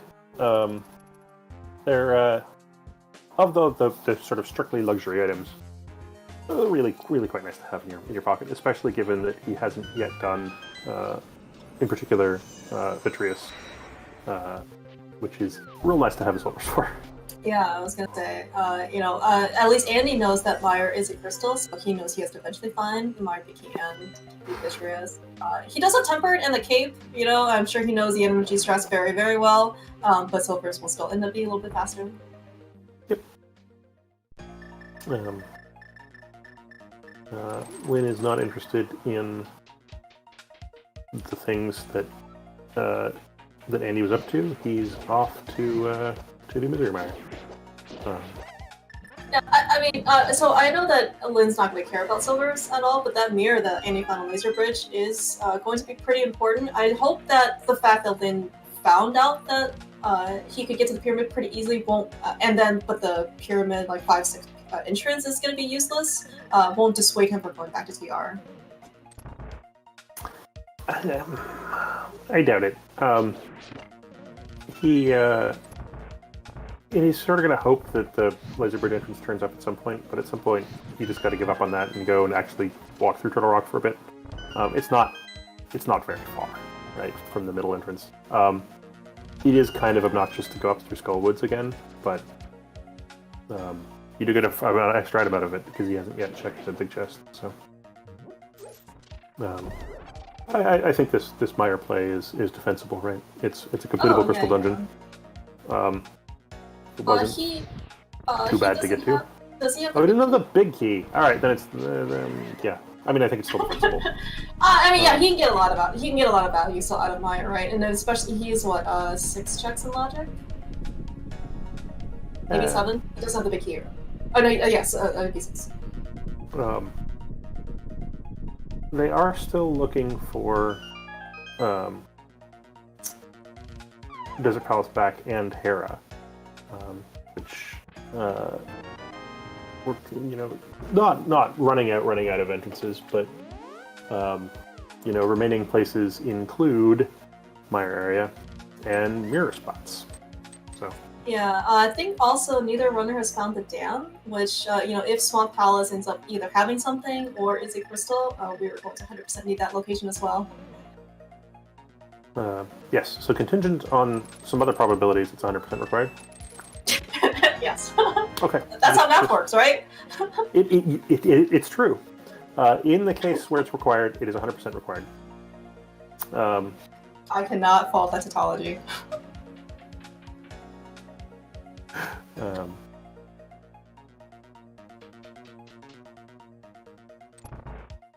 Lin making use of the small keys he does have to save some time. Higher routing being kind of an adventure in counting keys.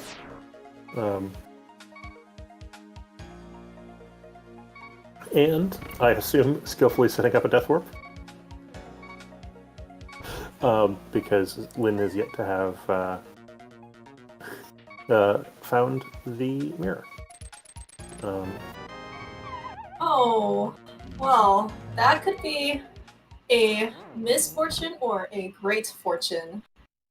We will end up seeing what ends up the gloves lock, because gloves open up quite a number of entrances and locations, and if they all end up to nothing, then that's just going to be more time waste for Lin. But if they actually end up being required, that's a great find for Lin. Yep. And they could potentially lock the Missouri Big Key, so that could be a required dip. Andy has found Tarafera, which we have failed to mention, but despite the fact that he's done most of the dungeon already. It turns out most of the dungeon does not take very long with Herafot. But one of the things that he has found so far is the flute. I must have missed that. And he also... Between the two runners, they now have Misery Wire access. So, yeah, and Andy also ended up picking up that very important fourth butter sword. I'm sure a runner of his caliber is absolutely dependent on being able to find that fourth sword. It's definitely going to help against old Moldorm here. Oh look.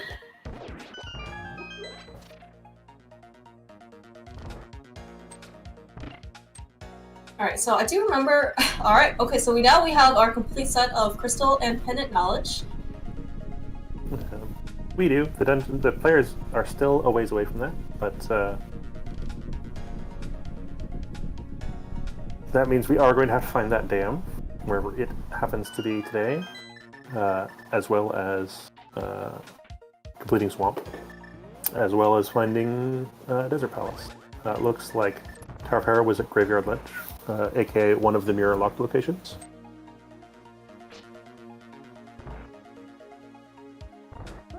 Yeah, certainly the fact that we haven't found a connector over to Mystery Mire, that area yet, kind of makes me think that the gloves, or the mitts at least that Lin found in Mire, are going to be required. Or at least has a higher chance of being required. Yeah, it's certainly looking that way. And there's enough stuff over there that the odds are good something, is in one of those entrances. Lin taking down Helmasaur, no boots, with Bo has a hammer, has a master sword, and a bow, and 9 arrows. He should be potentially okay here.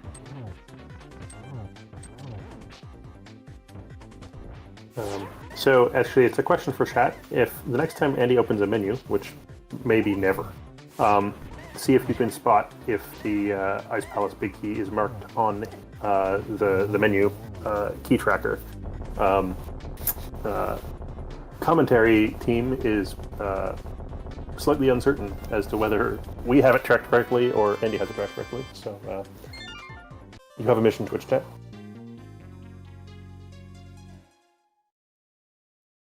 Easy fight on Lin's side against Helmasaur, picking up another key to Ice Palace, and yet another crystal on his side.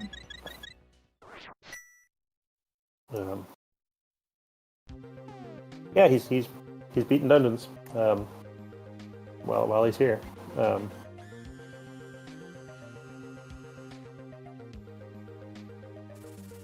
With Andy's really pushing this mirror as hard as he can, which I think is the thing to do, right? There's bottle number 1. Yeah, I was gonna say at the hour and 36-minute mark, we find our first bottle. I think we found Sick Kid like, I don't know, 20 minutes in or something like that. Yep. At a kind of terrible spot. It's the cave on the way to desert, which is a pain to get back to, but at some point that'll happen. Lynn. Lynn showing off that he has the dark bridge, the invisible bridge in Hookshot Cave memorized.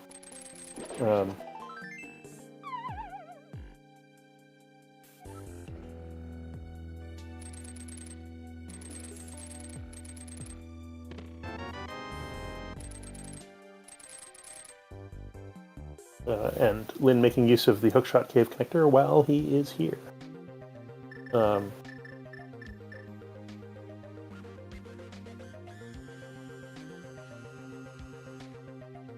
I do think Lynn's routing here is certainly he has not been able to basically stop for finding things to do. Glad he's visiting Hype Cave now. I think he's going to be able to pick up his Vikito Turtle Rock, if I'm not mistaken, from here. Yep. I think it's the only thing in here that is really exciting.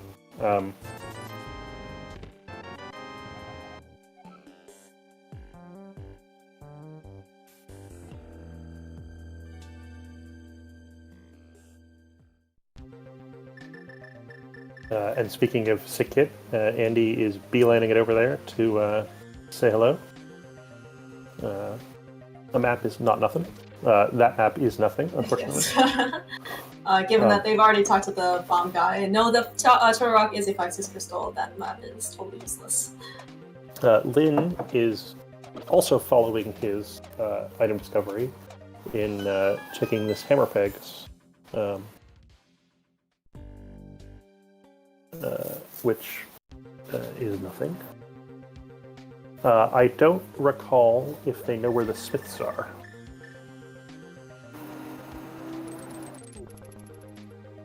I certainly don't recall either runner finding the smiths, but of course, you know, there's been a lot of action so far, so... Yeah.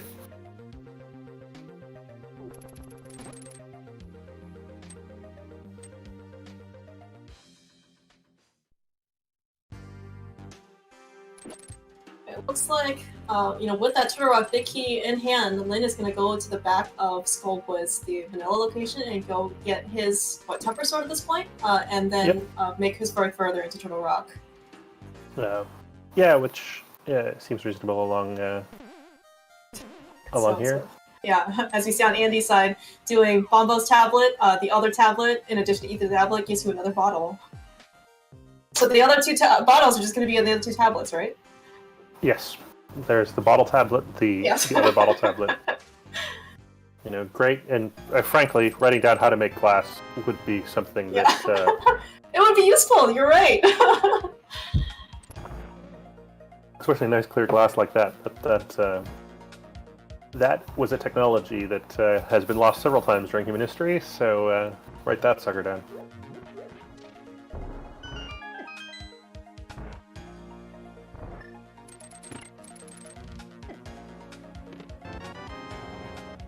Linlinlin showing off that with this much health and blue mail, he is not at all interested in avoiding this crystal. Oh, yes. Speaking of which, on Annie's side, aggressively chasing those mirror locations, getting to the brother's left side, finds the dam, and finds the boots right inside the dam. It's a really, really great find for Andy.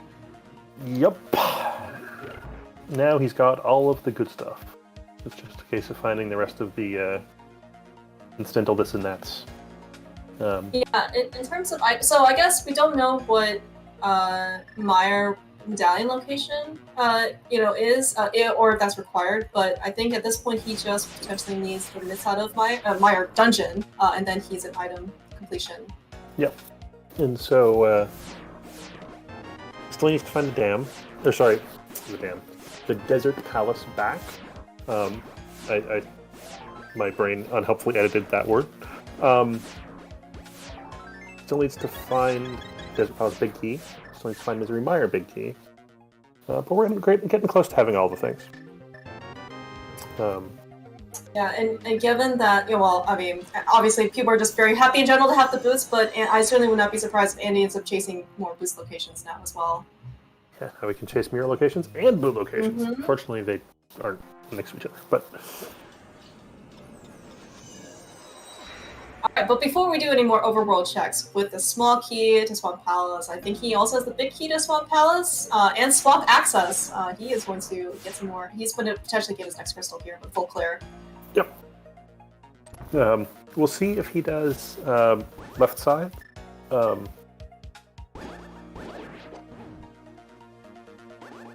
That's... He's missing so many keys, I can't see him skipping left side. I agree, and yet runners keep doing it. So, for what it's worth, both runners ended up doing Pendant Swamp yesterday, and both of them did not skip left side. Okay. Of course, past performance is not indicative of future results. Yes, future results. So here in Europe, you have to say what the past performance is too, which is great. Oh, really? Something like 74% of all trading accounts lose money. Like, that's great. Guess that's for full disclosure. No, it's much more useful than some of the other full disclosures that laws introduce.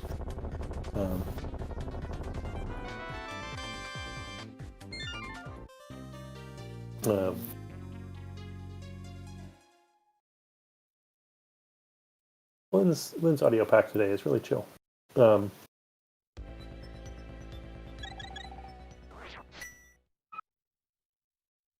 So Lynn's big advantage over Andy here is mitts, which he needs to pay off, and he needs Andy to leave him behind for a while.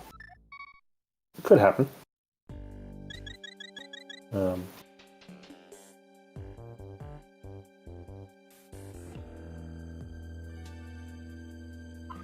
Yeah, Andy's showing us really nice diver down setup here.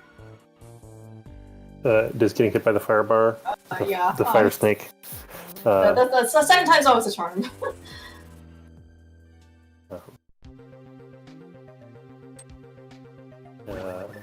Lynn, having found the mirror, is going to immediately go check out the top of the castle. And unlike Andy, knows that you can mirror on the left-hand side of the pyramid here. I mean, that is certainly a characteristic of someone who's played a lot of Crosskeys. To know where not to mirror bomb, basically. Yeah, that one's really easy. You just walk up the left side of the pyramid and push the mirror. And it's even easy to mirror back. So I don't get it.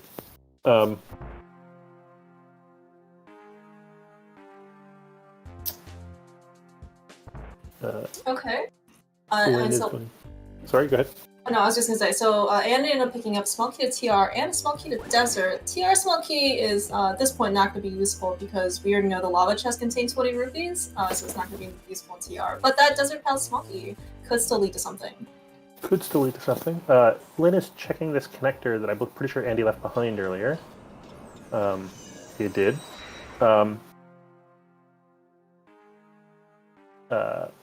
Finds another connector, but chooses to take the drop down instead. Presumably to some small amount of regret, except I'm pretty sure that Lynn hasn't done all the things that are available over here. So, we'll see what order he chooses to do the things that he hasn't done yet. Yeah, more, goodies found here in Swamp Palace, and he picks up the Desert Palace big key, so Desert is very much seemingly like the next logical progression. Yeah, if only we knew where it was. Yeah. But yeah, that might tempt Andy to go check right side Desert as well as the big chest.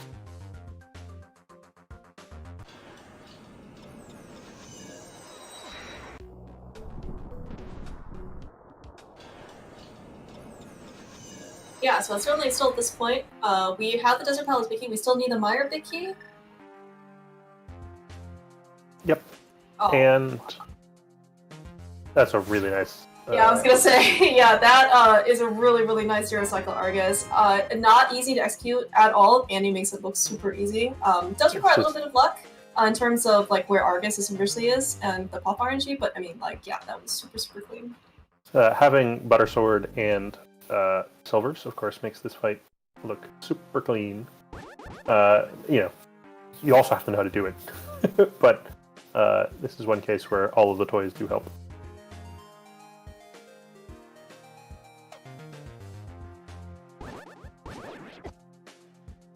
Yeah, with Buttersword and Silvers, Andy's not probably going to have too much of an issue just kind of knocking these crystal dungeons down one by one. Yeah. Alright, speaking of chasing boost locations, we're going to get a checker from Andy for Bog Rocks. I'm going to welcome another Zelda Speedruns channel. Welcome. This is the grand final of the Crosskeys Link to the Past tournament. It's currently tied 1-1 after Linlinlin won game 1. We are almost 2 hours in. Andy is approximately one thing from go mode, depending on where stuff is. Lin is... We'll see. Some more than that. I was just gonna say, so the next piece of kind of logical steps that Lin needs to take is with those mirror, he needs to make his way, which actually looks like he's doing right now, over to Graveyard Ledge. Graveyard Ledge location is where the dam is, and inside the dam are his boots, which is he absolutely needs. Yeah.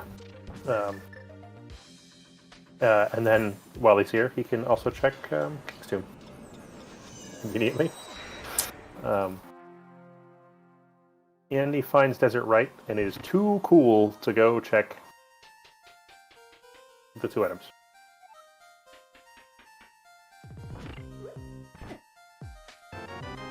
This is Hera.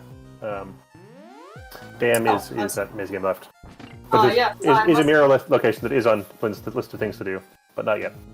You're right. I had totally forgotten where the dam was, and that's the case. It was while Andy was doing mirror things. Lynn is not too cool for the basement, it looks like.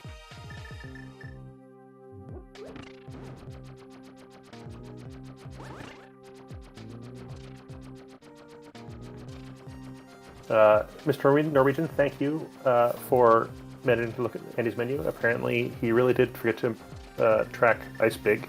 As it happens, it's not going to be important. We're pretty sure.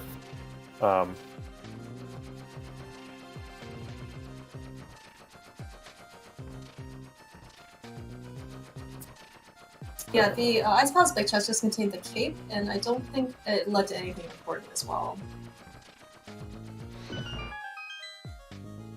Alright, Andy's still on the hunt here for a Desert Back. My guess is that because he only needs the Meyer Big Key, and he knows the Landmill contained an item, maybe he is more interested in finding that location. And if Landmill has it, then, he's just... Yes.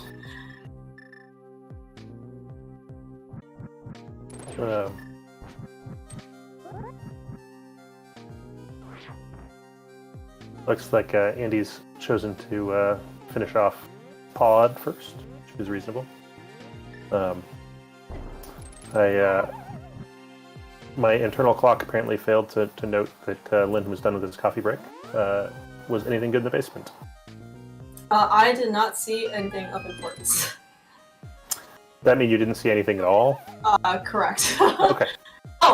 No, sorry. Looks like chat has reminded me that Lynn found bread mail in the basement. Pretty red dress. We probably should have noticed that one. We're the best commentators ever. That's why we're doing the final.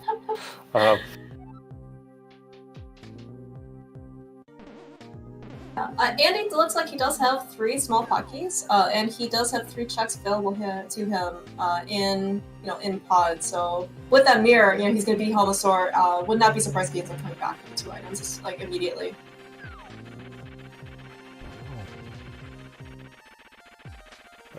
Lynn has caught up on the swords, but oh no! nonetheless gets trolled. Yeah, Moldorm doesn't care about what level weapon you have. Nope. That knockback is just as strong. All right. I was afraid he was gonna get booped right away there.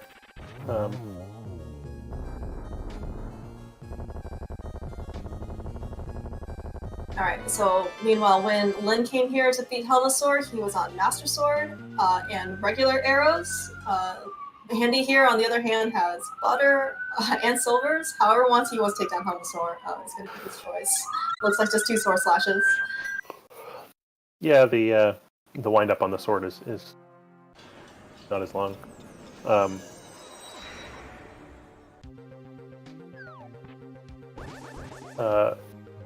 Pet is dead. It contains a Myra small key and was checked at like minute 14 or something. They got the book before Andy had done a Lost Woods sweep. So.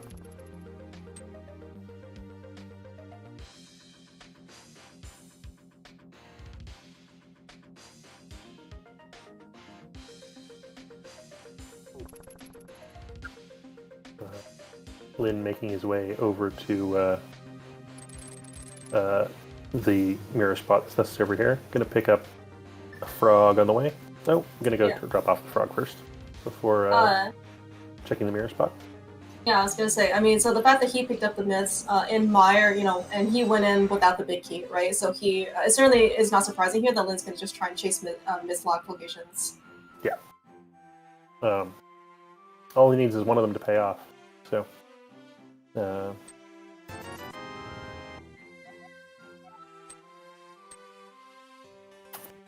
Maybe you could give us a map to somewhere we haven't been to yet. It's marginally, more useful. It's not, because we know where all of our crystals and pendants are, but, at least maybe for Lin. So Andy is Misery Mire Big Key and Finding Desert from Go Mode. He doesn't yet have mitts, which might prove to be required as the thing that's locking Desert back, because we haven't seen it yet. Lin is boots. I'm not sure the boots are actually required, but let's pretend. Misery Mire Big, Desert Big, from Go Mode, and Finding Desert back. So. Yeah, neither runner has found Desert back yet. The Desert Palace Big Key is in Swamp, so once he finds the dam and boots, Lin is going to be just very much set for Desert. Yep. And it wouldn't surprise me to see him falloot down to the Mire area pretty soon after this.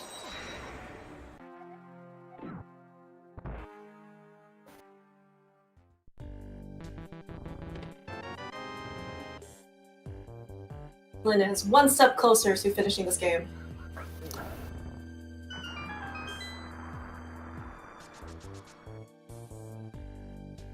I feel a little bit bad for Lin just because he didn't find the boots kind of, on the later side for the seed. He also mostly went bootless in the last seed against Andy as well, so certainly hoping for some better boots luck for him. I mean, if you're less good at hovering, you want the boots to be buried behind the hookshot in every seed. Again, you're playing against Andy, right? So. Yes. Speaking of, unfortunate, but that was going to be a really nice hover by Andy if he was going to succeed. It looks like he has in fact not remembered, or is at least going with his tracker that he does not have the Ice Palace Big Key. So some of the racers, and I think Andy might be in the list, do this anyway. It's not that much slower, and it saves you having to remember how to do it the other way.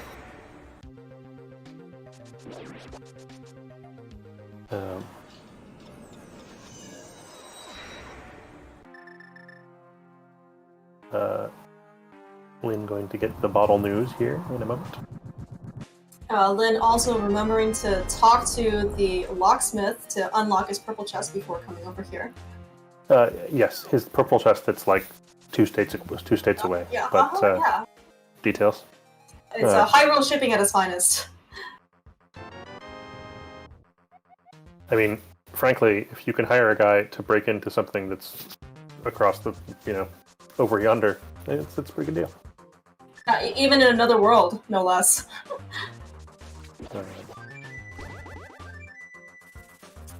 Yeah, I was not sure where Lin... Oh, he was checking the Baradon.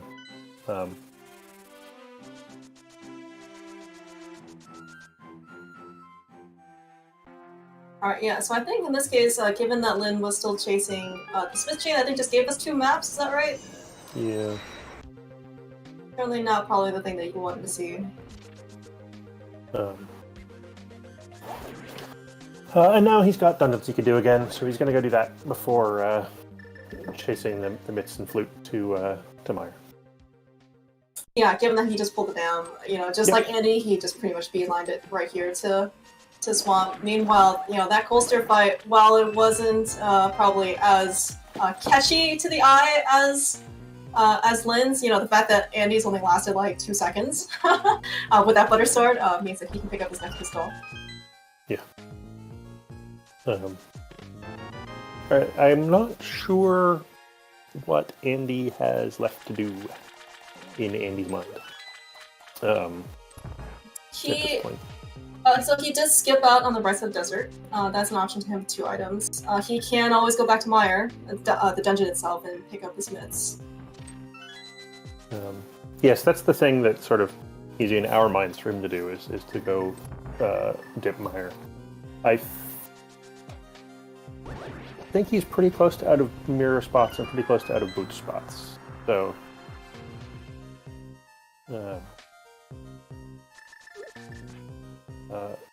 Andy has already done the first 4 in Eastern, so that's 2 pretty long checks. So these 6 checks are more appealing.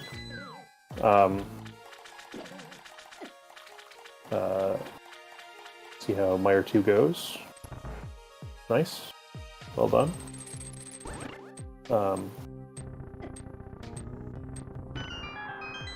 Yeah, looks like Lin is also not going to skip left side, going to show us his version of Diver Down setup. Hopefully he won't get too bothered by the fire snake in the next room. The old man lives in the pyramid, or at least the back of his house is there, so both runners are not going to need to go to the bomb shop. Yeah, appreciate the Kane of Samaria setup there from Lin versus Andy, where he showed us the bomb setup. And both of them took a couple of tries, which well, we can just blame the enemies there. None of them were too kind to runners. Yeah, it turns out with a fire snake in your face, it's hard to stay on exactly the right pixel. Andy currently waiting for the most exciting cutscene in Link to the Past. Yeah, this one, you get to see nothing move, right? At least for, the pod ones or the desert ones, you can slowly see, the door, opening up. Yeah, the wall moving animation is especially uninteresting when you can't see it. Absolutely bizarre.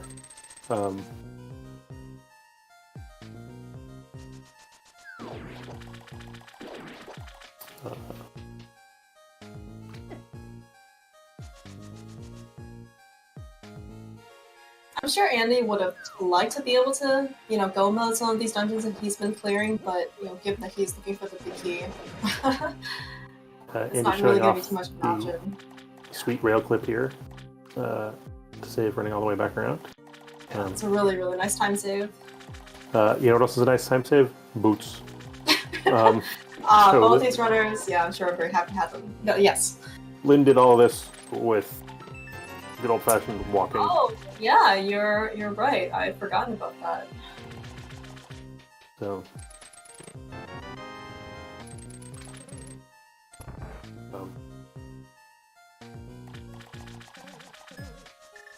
Alright, certainly Andy here is going to hope that the Misery Mire Big Key is somewhere, is basically this one last check that he can make, but, he is more than happy it looks like a mirror out. Yep. So we'll see where his most interested in going. I would guess Directly to Mire area. Yeah, I guess it's Flute 6.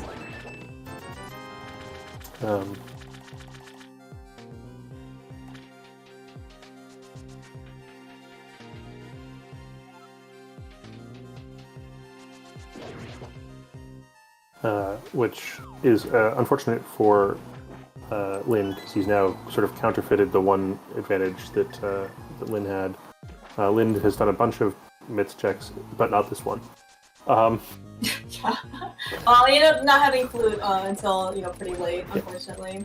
You know, looks like Andy's also giving us a Mire vanilla location. It is locked by Ether, so we know that the bombos that Lin found on Armos is not going to be useful today.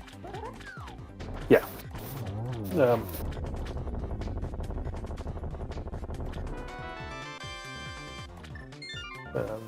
Alright, so where does Lin need the Misery Mire Big Key to be? I mean, it just has to be somewhere terrible so that... Maybe GC? I mean, Bat is the...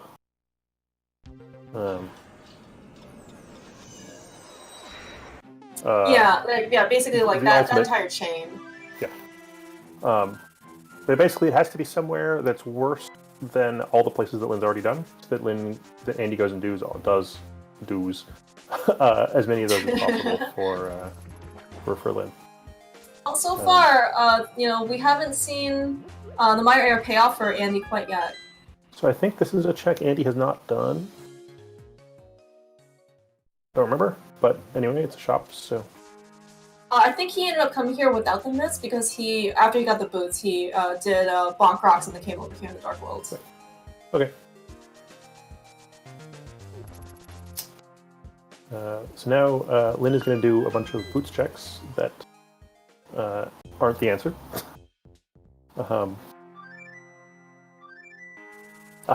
Here's that 5-item cave that we haven't yet found. This is like buried within like after like 5 basically like layers. Yeah, bombs. We got the thing we're looking for. Yep. We are out of here. GG. Yeah, 2 hours and 3 minutes and 20-ish seconds. Andy has found the Misery Mire Thinky, which is this last item needed for go mode. He is going to go right back. It is. He does actually have to find desert yet. Oh, that's right. You're right. He hasn't found desert yet. But that just found it. Yeah, that's going to be really, really helpful. I think, given, well...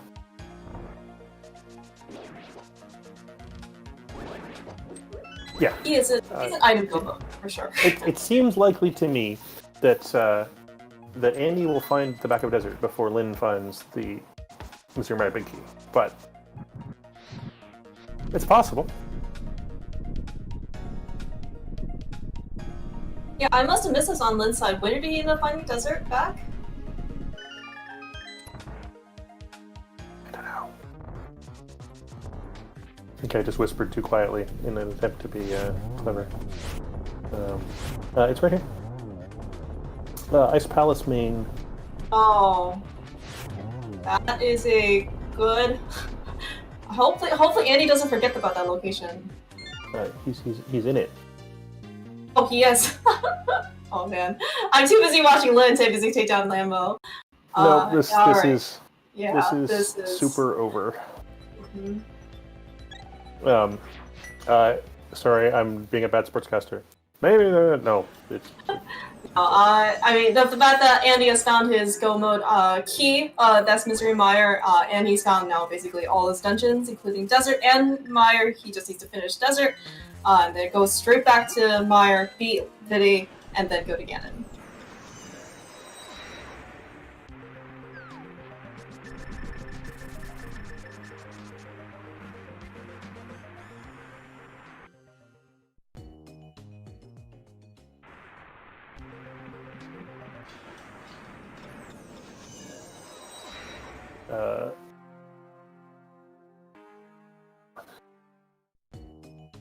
So with that, Andy has done everything except beat Vitreous. So crystal number 7 is en route.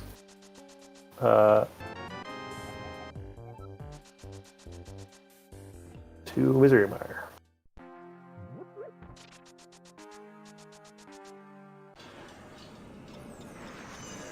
Lin, I mean, for what it's worth, he has done actually quite a lot of for the seed. He is going to be able to take a little bit more time, presumably, assuming he's going to check for cave on the later side of this area.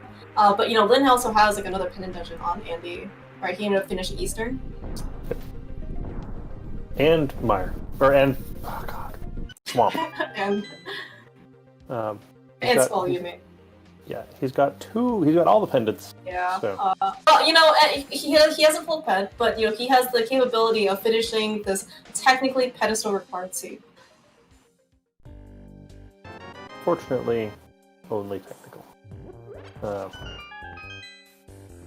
And in fact, if I recall correctly, there was not actually a requirement for that in this seed, because Vitreous is not small key locked. Oh, you're right. It's only big key locked. That is correct. Not even a technically required pedestal seed. Sorry. We did have Moon Pearl on Pyramid. Is our highlight trolley item for tonight. Though actually, both runners got there in pretty short order.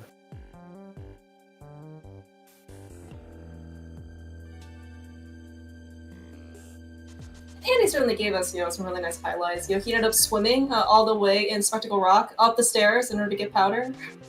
Don't often get to see that every day. Yeah, and then hopped down the ledge and broke his swim. Yeah, but then they just ended up, finding vanilla flippers at Zora, so it wasn't an issue.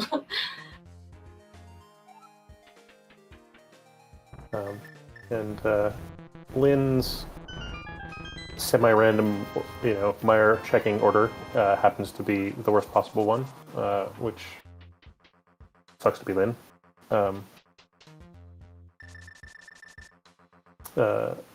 I have no strong opinions on the correct order to do the Mire area in.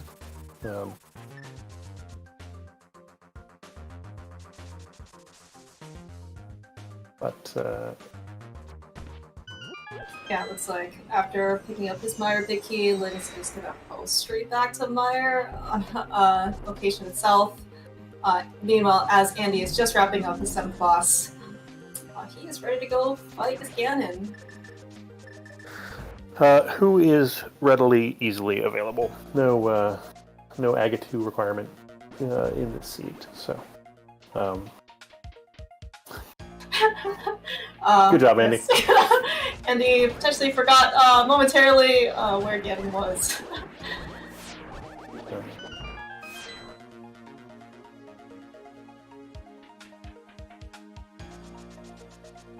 I guess that's faster. I think once you're already in the duck, should you just flute to 2? I don't know.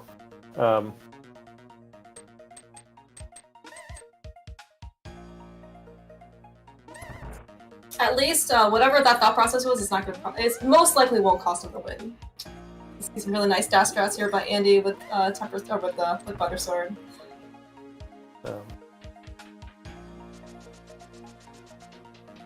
Yeah, this is. There's what? How often does Andy fail at Ganon? Like 2% of the time or something. But I think that even if he falls off the edge here, probably not even 2% of the time, to be honest. He's still fine.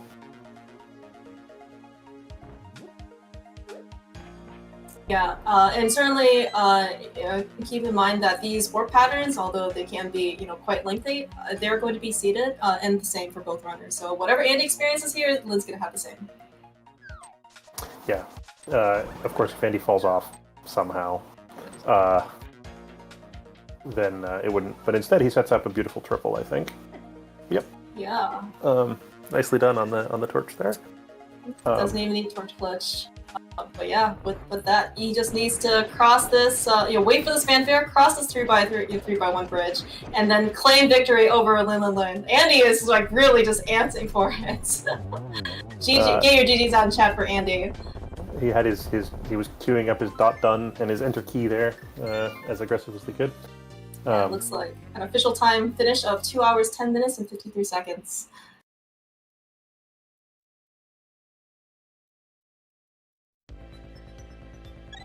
Hopefully, Din is busy rounding up Andy for an interview.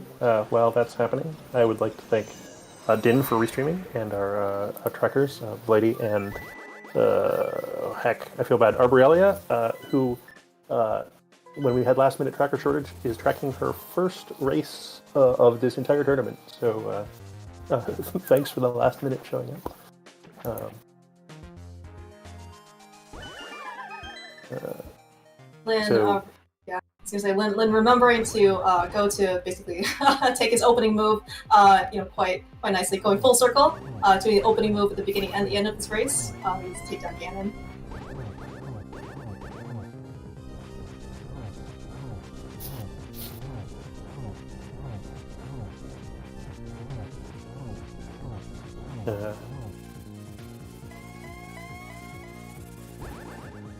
With that, phase 1 and 2 are done.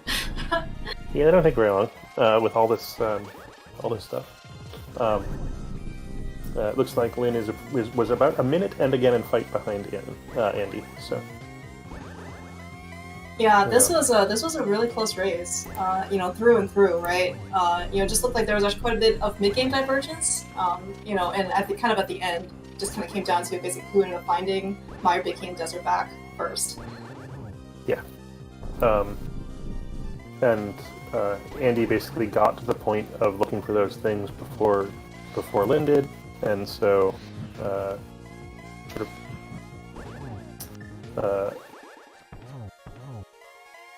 was being slightly more patient. I mean, in particular, having the boots and the I'd rather have the boots and the mirror than the mitts.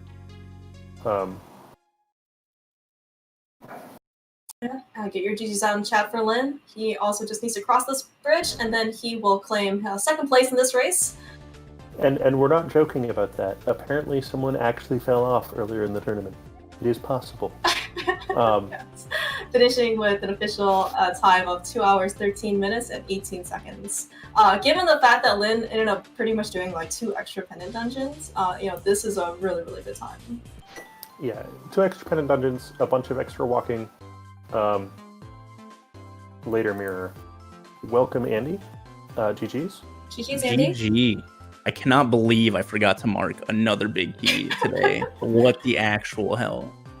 At least this one, this one didn't hurt you in the end. Right? No, but it was also only like 3 minutes into the race. Like, it was, I think, your second item. Oh my god. But man, I was like, in Ice Palace, I was like, let me open up my menu and just see if I have the Ice Palace Big King. I started laughing when I saw it, and I was just like, all right, well, at least there was nothing here, because this was open to me at least an hour ago. Yep. Remember for Game 3? Tracking big keys, probably something you should do. Dude, I cannot. It blows my mind. So this was a really fun seed. I enjoyed it a lot. Yeah, it was interesting. Things happened in a slightly unusual order. Ped check at 14 minutes or something. Yep. You got bailed out on that Moon Pearl location pretty hard, by the way. Yeah. Oh man. Yeah, I laughed. I saved Old Man, and I was like, I probably should have died in Old Man Cave just to get the Old Man save and quit point. So I don't play the lottery, and then I died in the cutscene. But that led me to not going into GT early until I had Samaria. So it was a blessing in disguise, I suppose. Yeah, Lin had gotten to the pyramid the old-fashioned walking to the pyramid way, and we were like, "Oh, it might take Andy a long time to find this Moon Pearl location," and then like, here you go. I heard that happened like 30 seconds after Lynn got the Moon Pearl or something like that. Yeah. Whereas, so the one place that you went back to, that paid off super great was Turtle Rock. I was a bit surprised you went back there that aggressively. Why did that happen? I only had like 2 connectors left, that I didn't know about at the time, and I was really looking for my area, because I knew that had like literally all the chests you could ever dream of, because of how many just pure chest entrances I still had left to find. And then, assuming it didn't like spit me out of one of the boots entrances, it had 4 items, and then I could just go back in and beat Shrine X. So I played that relatively early, I suppose. It was in a really gross location, and there was no other way to get there. Yeah. No. But so that basically the thing that broke you open on Lynn for quite a while there is that Lynn both didn't have the hammer to get the Turtle Rock Big Key before he found that location the first time, and then wasn't led back there. I think because Lynn, you found the mitts, took you away from getting back to Turtle Rock. Is that right?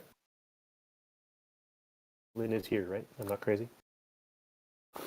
I am. Okay. GG's, Andy. GG's, dude.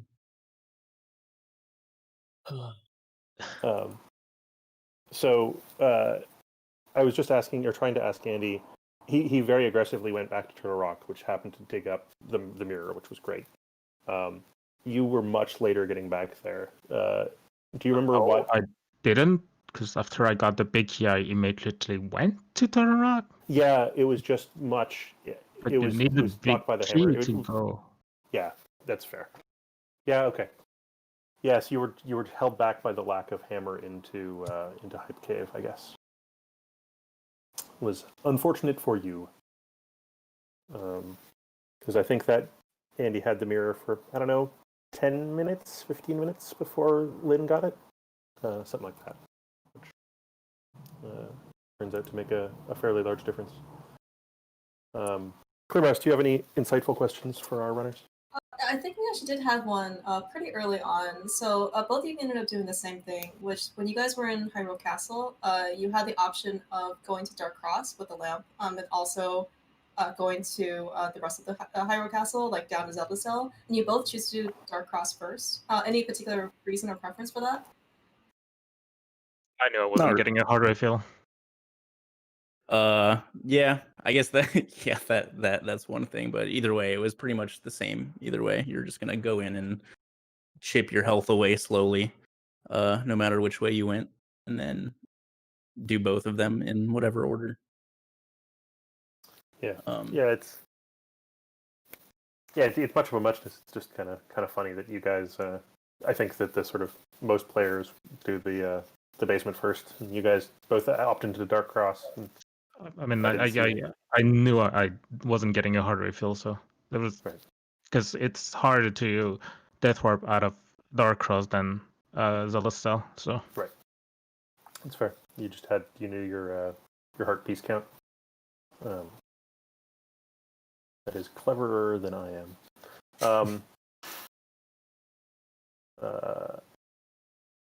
Do you guys have any thoughts about the next game? Oh, yeah, what's up? Andy, I was the Spec Rock fake flipper swim. Yeah. Chat was quite surprised you could swim up the stairs. Oh yeah, it's swim up the other stairs. It's real fun. Except then when you do that, you can't exit Waterfall Fairy because regardless of what you do, you're gonna jump into nothing and void out. So you lose your water walk or your fake flipper state. Yep. And so at that point, I was like, well, let's just drop down and see where it takes me. Or I guess I bomb jumped and it spit me out at GT, and that was interesting. Yeah. Well, guess this entrance isn't required. Yeah, that's always fun. Yeah, and then you were like, ah, damn it, I was actually over here for a reason. Yep. But it's okay. I had to go check Mini Moldorm Cave still because of how weird. Like, I think Hyrule Castle spit me out at Ice Rod Cave or something, and so I ended up like kind of leaving Mini Moldorm entrance in a weird spot. So, So I ended up just immediately fake flippering back to get my flippers from Zora. Yeah. I think this is the second seed that me and Lynn have had in this tournament that had vanilla flippers, which is really stupid. It's really stupid.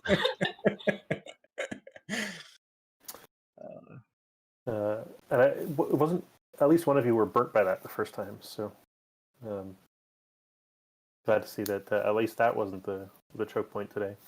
I'm sorry, Lynn, that all the myths entrances you checked weren't the ones that paid. Lynn made that Meyer dip, got the myths much before Andy did, but didn't ever find anything. I don't think you ever found anything useful with them until you got the flute, right? Man, I was salivating when I got those mitts because I was like, man, there's like 10 chests in my area and I can't wait. Yeah, it turns out you need the flute and the mitts to go to the Meyer area, and Lynn had not yet found the flute and so has checked all the other, basically every other mitts locked thing in the game, which probably takes 2.5 minutes, right? So. Do you guys have a schedule for the rest of the best of 5 or best of 4, best of however many this is? Not yet. We scheduled the first 2, but we'll get them scheduled soon. All right.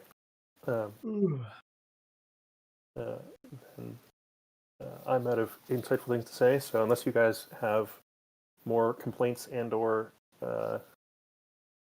hype about this seed to share, we'll let you go, and Din will hopefully find something for us to host. Thanks for a great race, guys. It was really fun to watch. Hope you guys enjoyed. It was super good. You guys, earlier boots and flute next time, pretty please. Yep. Yeah, there was some speculation where potentially we could start Crosskeys with boots. Don't know if it's actually gonna happen, but hey, just throwing it out there. The early glove was nice though. Not isolating Death Mountain Ascent Cave was the best, and then book 2. So it was like no entrances were getting isolated in Light World's early sphere. Yeah, Lynn, I think you got to Death Mountain for the first time via Death Mountain by the Old Man Rescue Cave. I think so. Yeah, I don't remember. Oh, from the Dark World. Yeah, from the Dark World. So it was an interesting way to get to Death Mountain. All right, thanks, guys. Good luck to both of you in the rest of the match. Can you each win? Lynn, you have to win the next one so we can have a game 5. Sorry, Andy. Game 3 will be scheduled as soon as the runners can agree on when it will be, but it is not today. And hopefully our restreamer is ready to play us out. See you, everybody. All right. Yes, I'm ready. Definitely ready, and not just procrastinating or whatever. So, I do have someone we can raid. They are playing Link to the Past, and they may be familiar to some ZSR old hands such as myself. So, we shall go raid this particular nerd and wish him good luck. Yeah, watch out for Game 3. As soon as it gets scheduled, it will be on the Crosskeys link in the chat, so you'll be able to grab it from there. And yeah, keep watching ZSR. I think that's all I've got to say. Thanks to our commentators and trackers, of course. Everyone who's put this stream together, who are all very awesome people. So big shout out to them. Alright, cheers everyone. Thank you all for watching, and see you again soon.